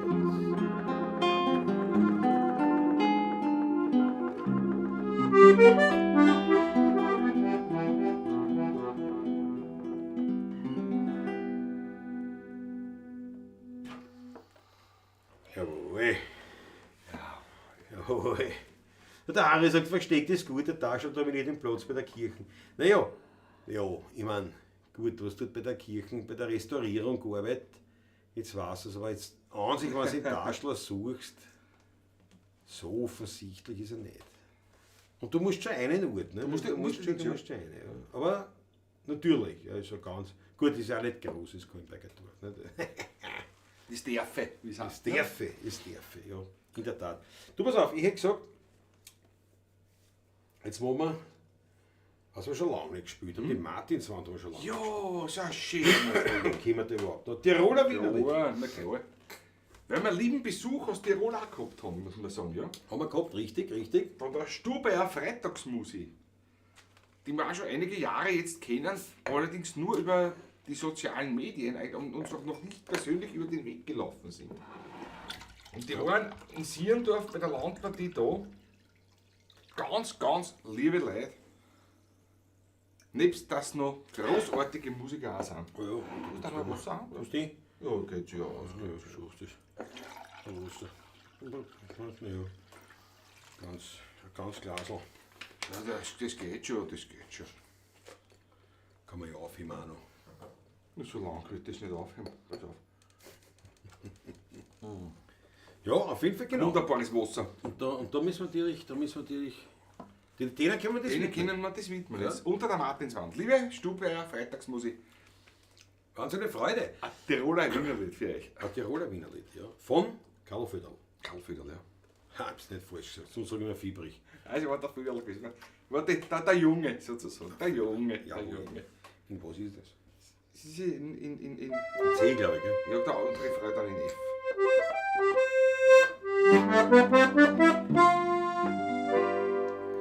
An der was so erzählst, die Leute im Mut, worin am Wildschütz einst verliert. Sie hat ihm gesagt, geh nimmer wieder fort, weil das nur ihre Unglück bringt. Noch einmal sagt los noch wieder mit, die schönsten Blumen bringe mit für dich. Der Schossen haben sie gefunden in der Früh, die Blumen in der Hand für sie. Unter der Martinswand, ganz nah am Felsenrand, da schaut ein kleines Matterl ins Tiroler Land und grinst von Enzian, steht's am Muttersöhnerland mit einem blassen Spruch am Schriftenband, für die gute mein lieber Bub, für die Gott auf immer, der Herz schlägt nimmer mehr, die Welt ist leer. Unter der Martinswand, ganz am Felsenrand, da schaut der Matter links, Tiroler Land.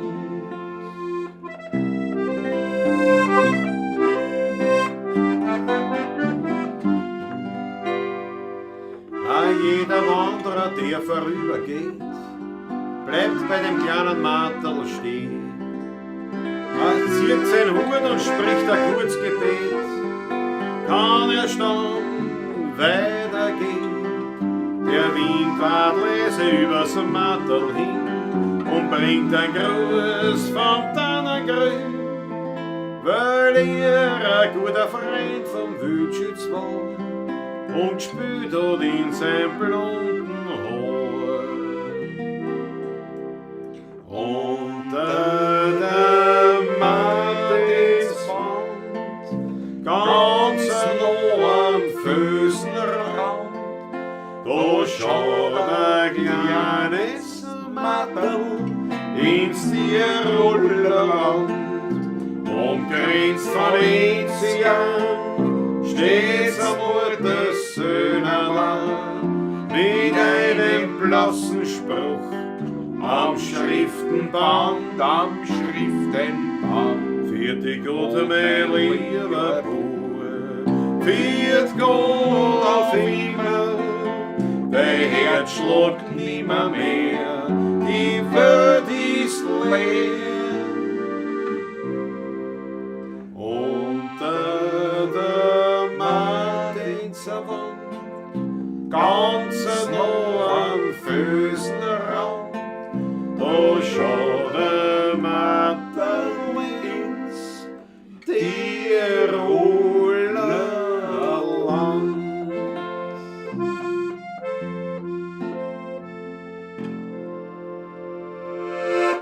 Oh, die Martinswand. Schon lange gespielt.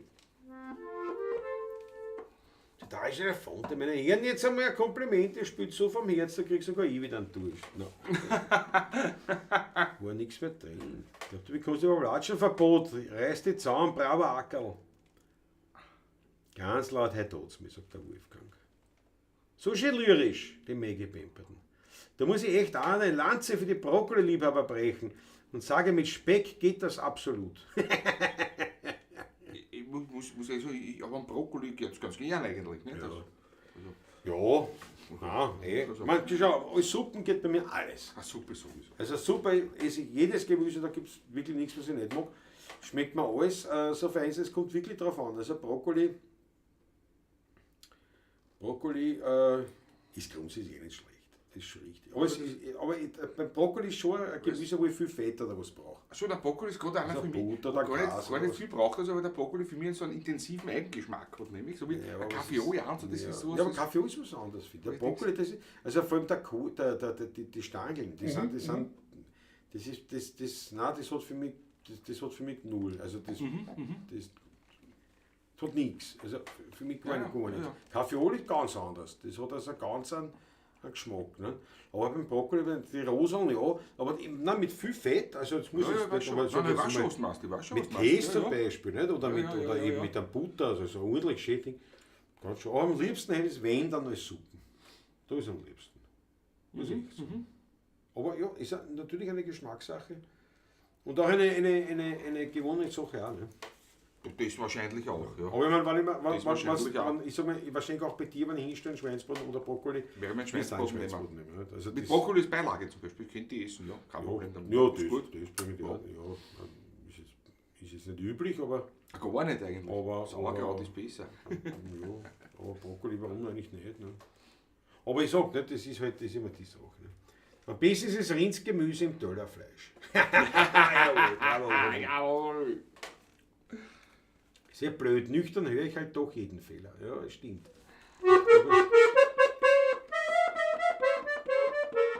Schau, der Wolfgang, mein Bier ist eine, aber einen doppelten Wodka trinke ich jetzt auf euch. Jawohl, bravo. Wie es so schön Wasser schmeckt am besten, wenn man es durch Wein ersetzt. Ist beim Brokkoli so ähnlich. Ja, das ist Schweinsbraten so. ersetzt, ja. Versteckt müsste man durch prominent ersetzen, also beim Taschlaum, gell? Eine echte Wiener Erdäpfelsuppen, ne, kann aber. Ne, Suppen, da bin ich, bei Suppen Suppen resistiere geht ich. sowieso immer. Das ist Suppen. was. Suppen. Ich weiß ja jetzt war wirklich geil. keine Form von Suppe, die Du nicht. schon die ausgetrunken, nicht danke. Aber ich- Nein, ich tue Aber ich sparen. schon. Ich tue sparen ein bisschen. Ich halte mich zurück. Ich habe Ja, ich schenke mir immer nur so. ich habe ja einen, So ein Orgerlei, ich ne? habe ja einen Anstand. Ja, da können wir ein bisschen mehr Nicht einschenken. saufen im Fernsehen. Wenn wir ein bisschen Im mehr Fernsehen, einschenken. vor der Kamera. Siehst du, ich komme gar nicht dazu, es saufst mir alles weg. Ja, ja. Dann sind nicht das ein, Herzi. So. Ah, jetzt bin ich Wodka gerade mehr auf den Geschmack gebracht, jetzt auf den Uso. Aber den Uso habe ich draußen in der Werkstatt im Kühlschrank, also im Tiefkühler. Es ist ja so, wir sind ja komplett normaler Haushalt, wir haben ja lediglich 4 Kühlschränke. Bitte, ihr seid zu zweit, ihr habt einen mehr als ich. Ja. Warte mal, 4 Kühlschränke? Nein, ich habe 2 Kühlschränke, also 2 Drei Tiefkühl- Kombinationen und einen Tiefkühlschrank. Ja, schau, nein, wir haben, warte mal. Mit dem Weinkühlschrank 3 Kühlschränke, 3 Tiefkühler. 1, 2, 3. Kombinierte habt ihr, der Kühlschrank. Ja, das Das ist kombiniert. ein Kombi, das zählt als eins für mich. Ja, Ich habe 2 Kühlgefrierkombis, große, und einen Tiefkühlschrank. bitte schön. Also habe ich 5 Der Kühlschrank ist ein 2 Kühlschrank, der Kühlschränke. Tiefkühler ist was Habe ich anderes. 2 Kühlschränke und 3 Tiefkühlschränke. Jetzt, dann stimmt's. Wovon einer No, und wir haben 4 240 Kühlschränke und 3 Tiefkühler. No? Ja. Der ein normaler Ein- und Zwei-Personen-Haushalt Natürlich. ist. Das war. Na, was man braucht. Und das ist halt so. Aber eine Labin brauche ich nicht. Aber es kann sein, dass spontan jemand kommt. Gut, allein braucht wirklich keiner 4 Kühlschränke. Ja, Das ist zu- schon richtig. Aber Aber zu zweit auch nicht. Aber- Aber wenn man halt, man ist halt vorbereitet. klar, können jederzeit 10 Leute kommen und es wird keiner Durst leiden müssen. Oder, Ja, oder bei mir schon, bei mir oder schon warm, 10 Leute lasse ich gar nicht rein. oder bin warm ich deppert. trinken müssen. Nicht? Aber Bin ich deppert. Nein, aber es ist für natürlich. die Auswahl ist natürlich auch. Das geht ja von Getränken für Kinder, nicht? Ach so, Frukade, na, das das sowieso. Das ist ist bei- eingekühlt alles bei Ich mir. habe noch immer die 2 depperten Kindersäge von dir und vom Zong. Hier war noch einen davon. Kindersäge, die stülpt halt einmal aus jetzt. So. Bist du am Home? Kriegst du mit? Nein. Das trinken die Kinder auch Nein, nicht da mehr. nicht. Die haben schon andere Getränke entdeckt in der Zwischenzeit. Die sind schon groß jetzt. Weißt? Nein, das ist nichts. Aber auf jeden Fall draußen, also in der Werkstatt, gibt es einen Tiefkühler, da ist der Uso drinnen. Vom Andrico Mavridis, dem Gemüsehändler meines Vertrauens, ist ein Grieche. Da am Kinzerplatz im 21. Und der natürlich sehr gute Usos. Und das ist aus dem Tiefkühler. Da geben wir ins Glas, 2, 3 Eiswürfel, dann lopp, aus dem Tiefkühler außer den zähflüssigen Uso rein. Ja, mach mal nur einen Guster. Ne? Und dann setze ich mich hin auf die Terrassen und ziehe mal rein und schenke nach. Machen wir einen Guster. Ja. Und das Problem ist halt mit diesen, das sind halt alle so kleine Flaschen. Das ist halt immer das. Das ist halt immer das Problem. Ist ja nicht einmal potent, ist ja nur 0,7. Ja, ich glaube. Weil die österreichische Potent ist ja 0,75. Ja, richtig, immerhin ein Die bisschen mehr. österreichische, Ja, stimmt. Das haben die Spanier haben. Was sind die Spanier? Auch 750. Na schau. Das ist die Für den Potön ist ja Export, für den international. Export vielleicht. Ja, die Potön ist ja, Potent ist ja französisch ja, eigentlich. Französisch Ne? eigentlich, ja. Ist ja nicht von uns. 3 Liter. Ja. Auf jeden Fall Metaxa vielleicht. Nein, Metaxa waren wir nicht. Na bitte, danke. Nein. Hast du am noch? Wo ist? Nein, der ist schon Nein. längst entsorgt worden, oder? In den Tiefkühlern liegen die Wildschäden von den Dienstreisen. Ja, genau. Ja. Aber so kann man es nicht sagen, aber es liegen die. Das Wild liegt im Tiefkühler, ja. Siehst du, der Ackerl sagt richtig, aber nur Suppen geht genauso wenig wie nur Kaiserschmarrn. Aber nur Suppe und Kaiserschmarrn geht auch nicht. Ja, das stimmt. Aber nur schon. Nein, weil Süßspeise keine Hauptspeise ist. Punkt. Aber nur Suppen geht schon. Und nur Suppen geht auch nicht, weil es eine Vorspeise. Das Nein, ist für mich- geht nicht. Ne? Das ist Wurstparty, das ist keine Eine Diskussion. Schärfe- eine Das ist keine Schärfsuppe. Umfrage. Das Ja, ist der das Ackerl und geht. die haben genau das so jetzt genau richtig gestellt Geht. und genau so ist es. Geht. Prost. Irgendwann muss ich mir das Bier einkühlen. Ja, Bier, wie kann es einkühlen? Ich schon. Muss ich, das kann ja irgendwer gar kommen mit einem Wildbret oder sonstigem. Oder auch nur so, mit der Ankündigung. Nein, Bier habe ich nur in der Klause, wie Meistens- Bauern vielleicht. Ist dann hinten offen und dann machen wir 3, 4 Leute gleich da. Und ja, wenn jeder 2 Bier trinkt von 4 Leuten, sind 8 Bier weg. Und das ist, man Ja. glaubt ja das nicht. Ja. Sonst wochenlang nichts geht. Nicht? Und dann kommen 4 Leute und man möchte ja nicht dann da stehen. Und Das ist mein Problem, weil da muss ich was ändern, weil ich habe in der Klause zum Beispiel im Vergleich zu hier, ich habe lediglich einen Kühlschrank und einen Tiefkühler. Das ist zu wenig. Nein, Zu es wenig ist, draußen es ist, eigentlich. und ich habe mir jetzt schon gedacht, nämlich intelligent, ich habe mir jetzt schon gedacht, ob ich mir nicht in der Werkstatt so einen kleinen Kühlschrank hinstelle, weil da tät man es gleich wärmen auch. Der tät ja gleich fungieren als kleiner Wärmestrahler, ne? Das habe ich auch geglaubt beim neuen Kühlschrank. Das ist aber nicht so. Der wärme mich auch. Oh ja schon, aber im Winter, wenn es mit kalt ist und die Temperatur fällt zum Beispiel unter 10 Grad, kannst du die meisten Kühlschränke die neuen gar nicht mehr betreiben, weil der Schalter rennt ja nur so selten und Baue ich einen alten Kühlschrank. da rennt er fast nicht, weißt du? Ja.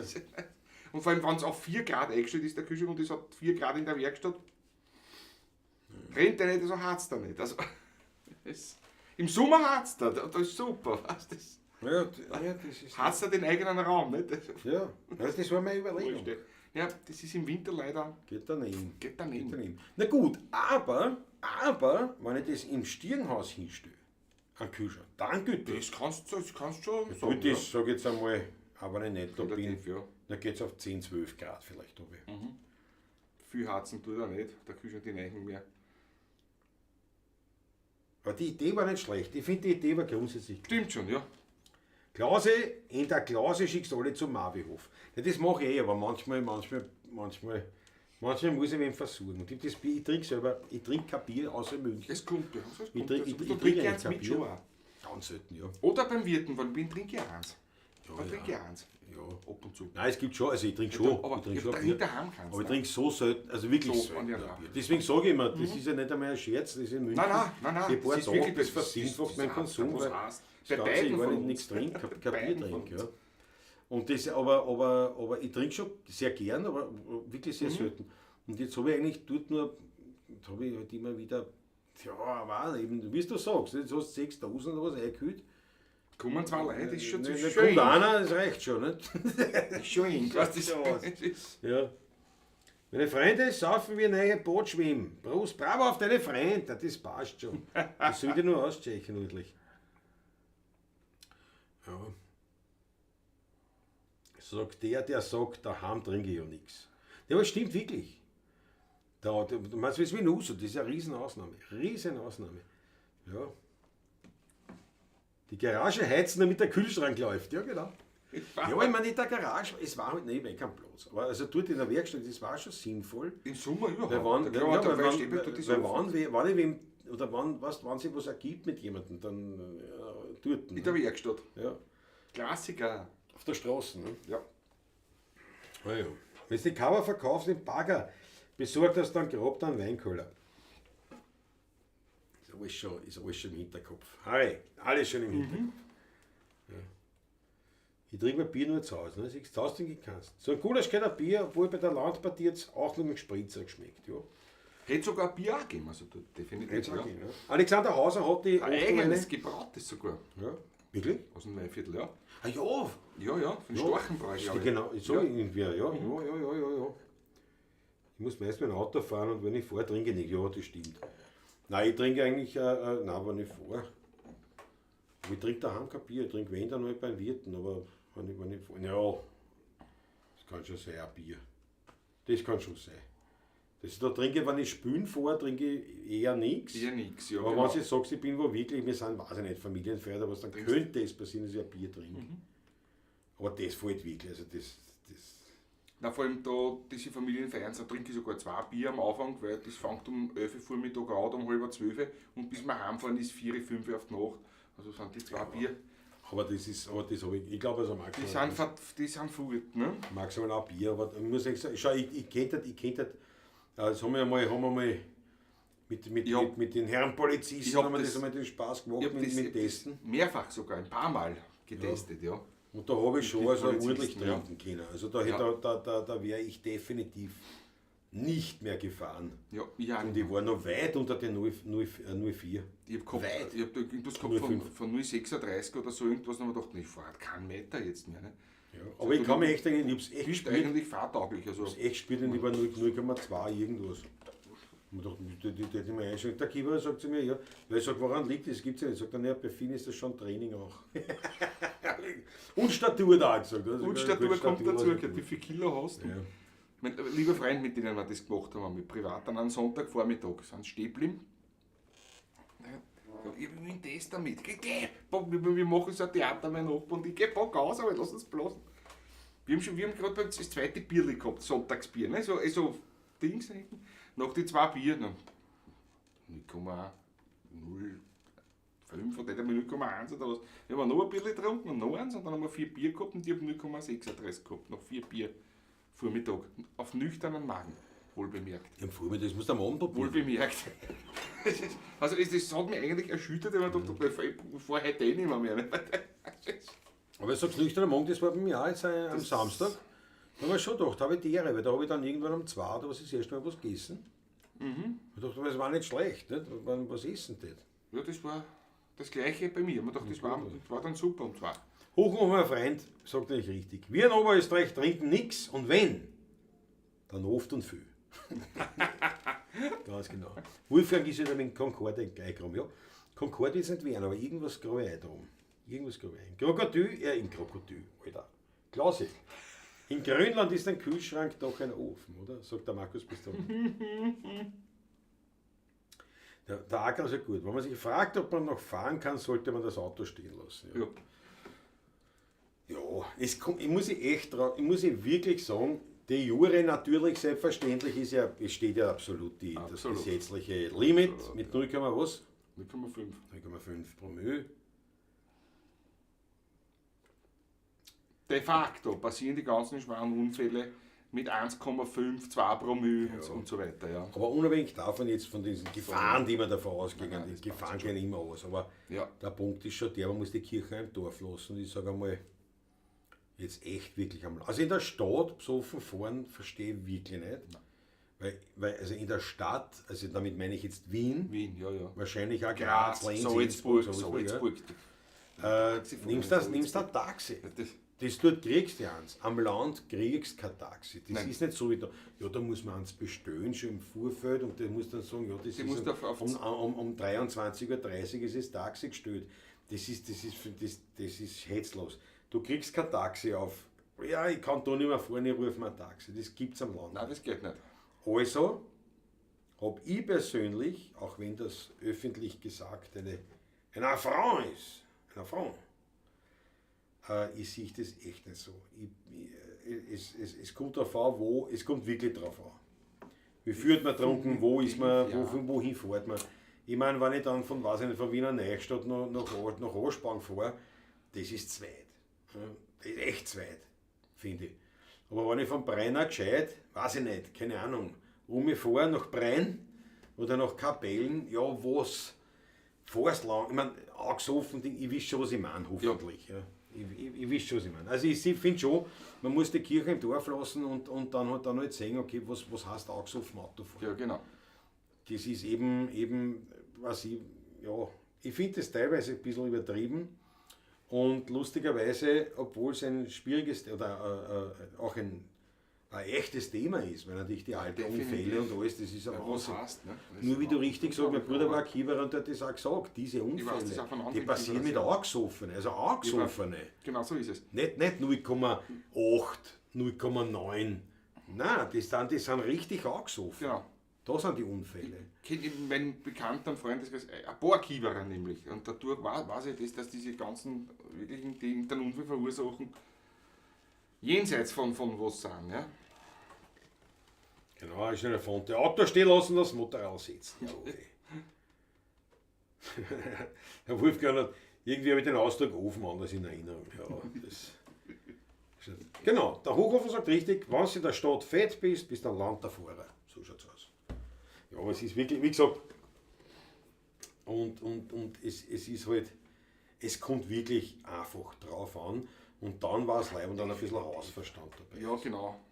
Welche Strecken Wie lang fährt man die Strecken, wo ist das einmal über den Berg oder was? Und ja, es ist ein paar einfach... Kilometer und du weißt, welche Strecken das ist und da ist Kleinverkehr und du fährst dementsprechend langsam, Ich denke mir halt schon. vorsichtig und mit der dreifachen Konzentration und ja. Eine kurze Strecke am Land haben. Ja, was. Aber noch einmal, wir wollen Wir explizit darauf hinweisen, natürlich besteht die Grenze mit 0,5. Genau, Und genau so ist es. im Prinzip, wenn wir was trinken, fahren wir eigentlich nicht, also ist ja wurscht. Ich werde Zum meistens Wohle. von Patrick geführt, also trinke ich meistens. Darum bleibt immer mir so wenig von der Bouteille. Na gut, da wäre ich nicht geführt, ich bin ja daheim. Aber ich fahre, dann muss ich mal. Vielleicht führt dich am Land der Herr von der Gendarmerie heim, mit dem du gerade am Tisch gesoffen hast. Na, das war einmal. Das spielt es heute nicht mehr. So, der Wagen in Mannersdorf. Vorgekommen auch. In Angern stehen sie in alle zwei Richtungen und halten alles auf. Ja. Am Sonntag am Abend, das ist auch lustig. Ja, kann Da muss ein passieren. Festel Kann gewesen passieren. sein. Das. Muss oft nicht einmal sein. Ne? Nee, aber Sonntag auf die Nacht ist schon untypisch. Für ein Planquadrat. Ja, in Angen an der Morch. Na, vielleicht haben sie sich gedacht, das ist von der Landpartie noch die Überbleibenden. Nein, Die haben da noch nachgetrunken am nächsten Nein, Tag. da muss und in die der fahren jetzt ein am Frühschoppen, ein Feuerwehrfestel, Was gibt's Frühschoppen. denn? Irgend sowas muss da gewesen sein. Weil wenn ich mir denke, wie wir damals waren, Batschenau Stadtfest, auch in Sonntag. Und dort, Der Kirchtag war das von der katholischen Jugend, war das. ja, nein, Ja, ja. Kirchtag, Ja. Kirchtag war es nicht, also Oder wie? nicht einen ausgewiesenen Kirchtag, sondern Ja, ein ja, ja, Stadtfest. ja, ja. Oder Dorffest. Dorffest, sowas ist Dorffest, genau. Aber es ist die katholische Ja, Jugend. ja. Auch nur, weil die Mess vorher ist, glaube ich. Und auf jeden Fall war da auf noch, und wir haben auch gesagt, da war alles zugeparkt, war alles zu. Und wir waren ja auf diesem Festel, und wir haben einen Sperrstunde gemacht auf dem Festel. Kann man sagen, ja. Um 4 in der Früh. Und es waren keine Autos mehr da. Und da haben wir auch so gesagt, naja, also mir wäre jetzt nicht bewusst, wo die ganzen nüchternen Fahrer waren. Ich sage es euch ganz ehrlich. War mir nicht bewusst. Ja. Also ich sehe das auch so, also wenn ich angesoffen bin, fahre ich nicht.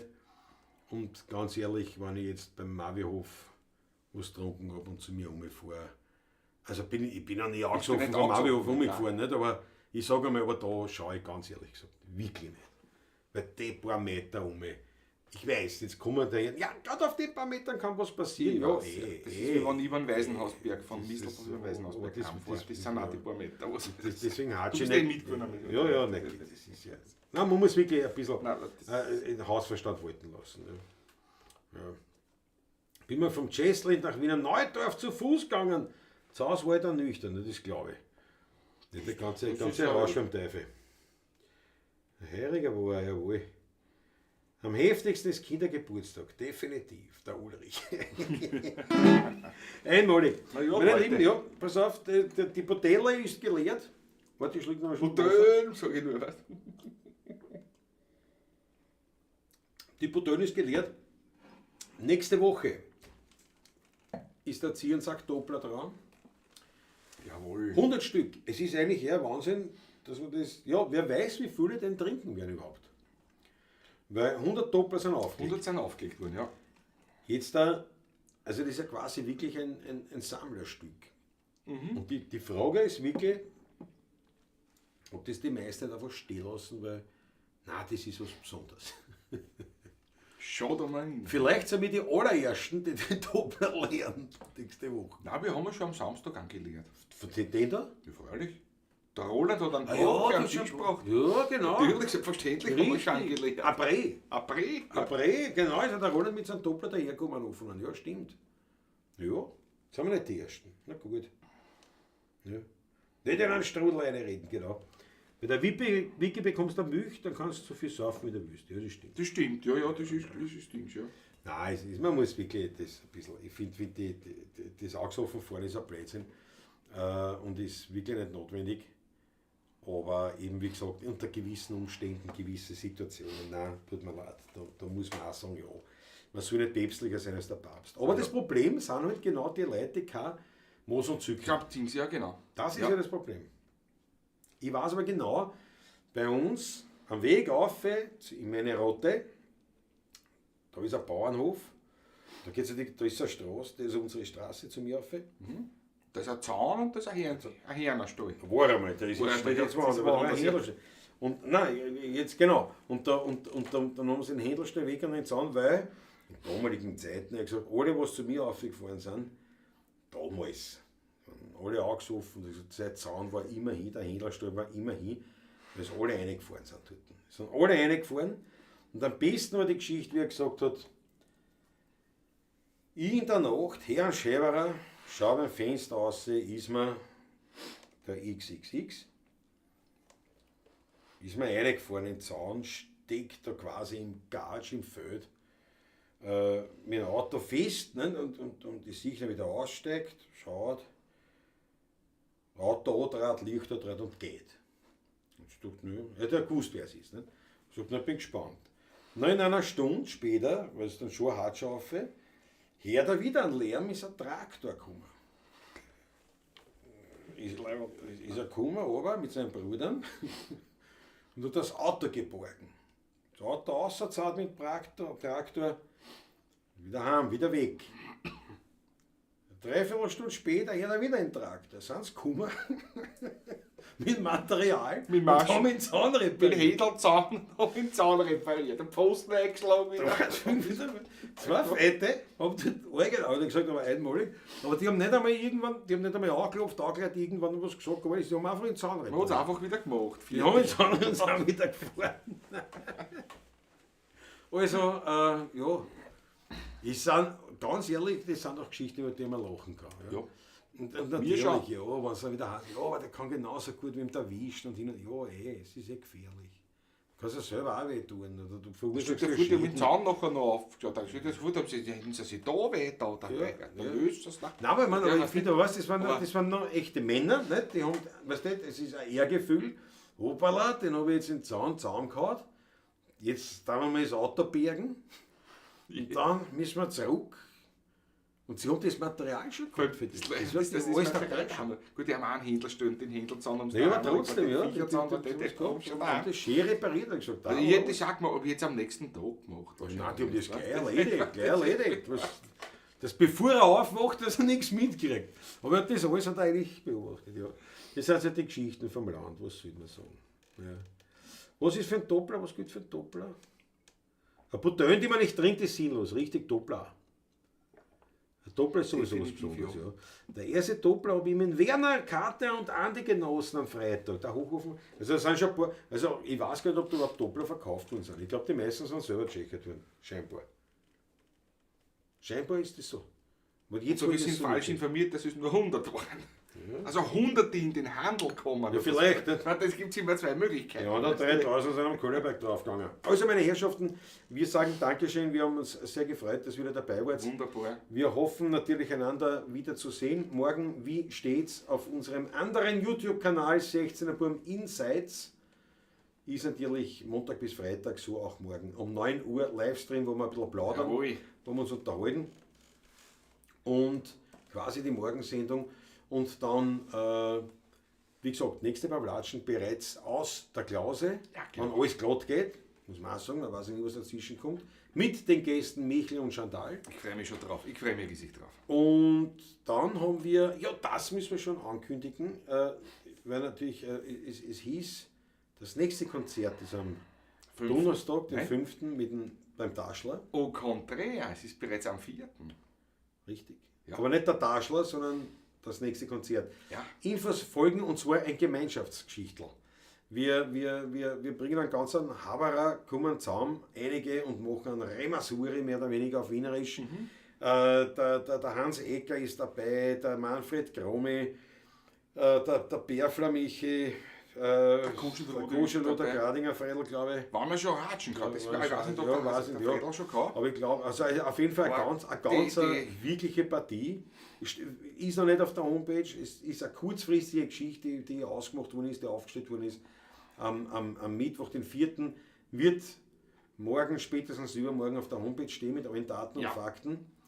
Aber das wollte ich nochmal gesagt haben, da gibt's was. Ich freue mich drauf. Freier Eintritt, das weiß ich auch schon. Und das Lokal wird sein das Habibi und Haberer. Passt doch, oder? Passt absolut. Und deswegen können wir jetzt auch den Wunsch noch vom Christoph Acker erfüllen. Mit der letzten Nummer diesmal, mit dem Habibi, hätte ich gesagt. Mit dem sagen wir, Papa, für dich gut, Dankeschön, sehr zum Wohl, den letzten Schluckerl. Sehr zum Wohle. Ich habe schon ausgetrunken vorher. Da darfst du doch glatt. Und ja, wir unterhalten uns. Morgen in der Früh um 9 Uhr am anderen Kanal, Wiener Lied Insights. Seid dabei? Schaut sich das an. Schaut sich das an. Ja, gleich falscher Ton. Ich war ja wieder abgelenkt mit den Jets. Ich kenne noch einen Dopplermeter, ja, meine Legende. Wolfgang, ja. Na passt. Das glaube ich. Habibi, das ist Habibi und Haberer. Tut mir sicher ansprechen. Das ist sicher, ganz sicher.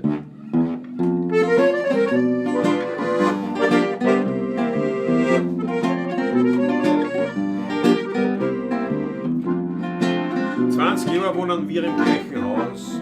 Wir gehen beieinander ein und aus, andere Brüche, andere Spruch. Einer lernt vom anderen noch und noch. Meine Heimat ist da und seine ist fern. Doch wir zwei, wir haben uns gern. Wir haben für erlebt worden im Musikverein. Ja, wir sind die besten Freunde. Habibi nennt mich mein Haberer. Ich sag, er ist mein Freund. Ich bin ein Wiener und er ist ein Araber. Doch ist dasselbe damit gemeint. Habibi nennt mich mein Haberer. Ich sag, er ist mein Freund. Ich bin ein Wiener und er ist ein Araber. Doch ist dasselbe damit gemeint.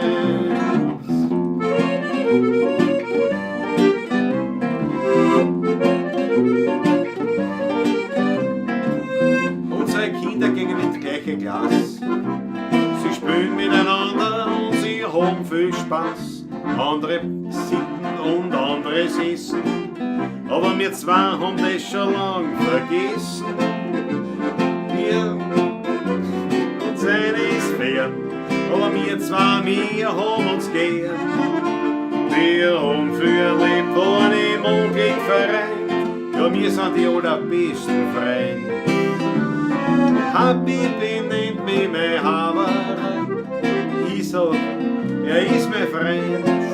Ich bin ein Wiener und er ist ein Araber. Doch ist dasselbe damit gemeint. Habibi nennt mich mein Haberer. Ich sag, er ist mein Freund. Ich bin ein Wiener und er ist ein Araber. Doch ist dasselbe damit gemeint, mein Freund.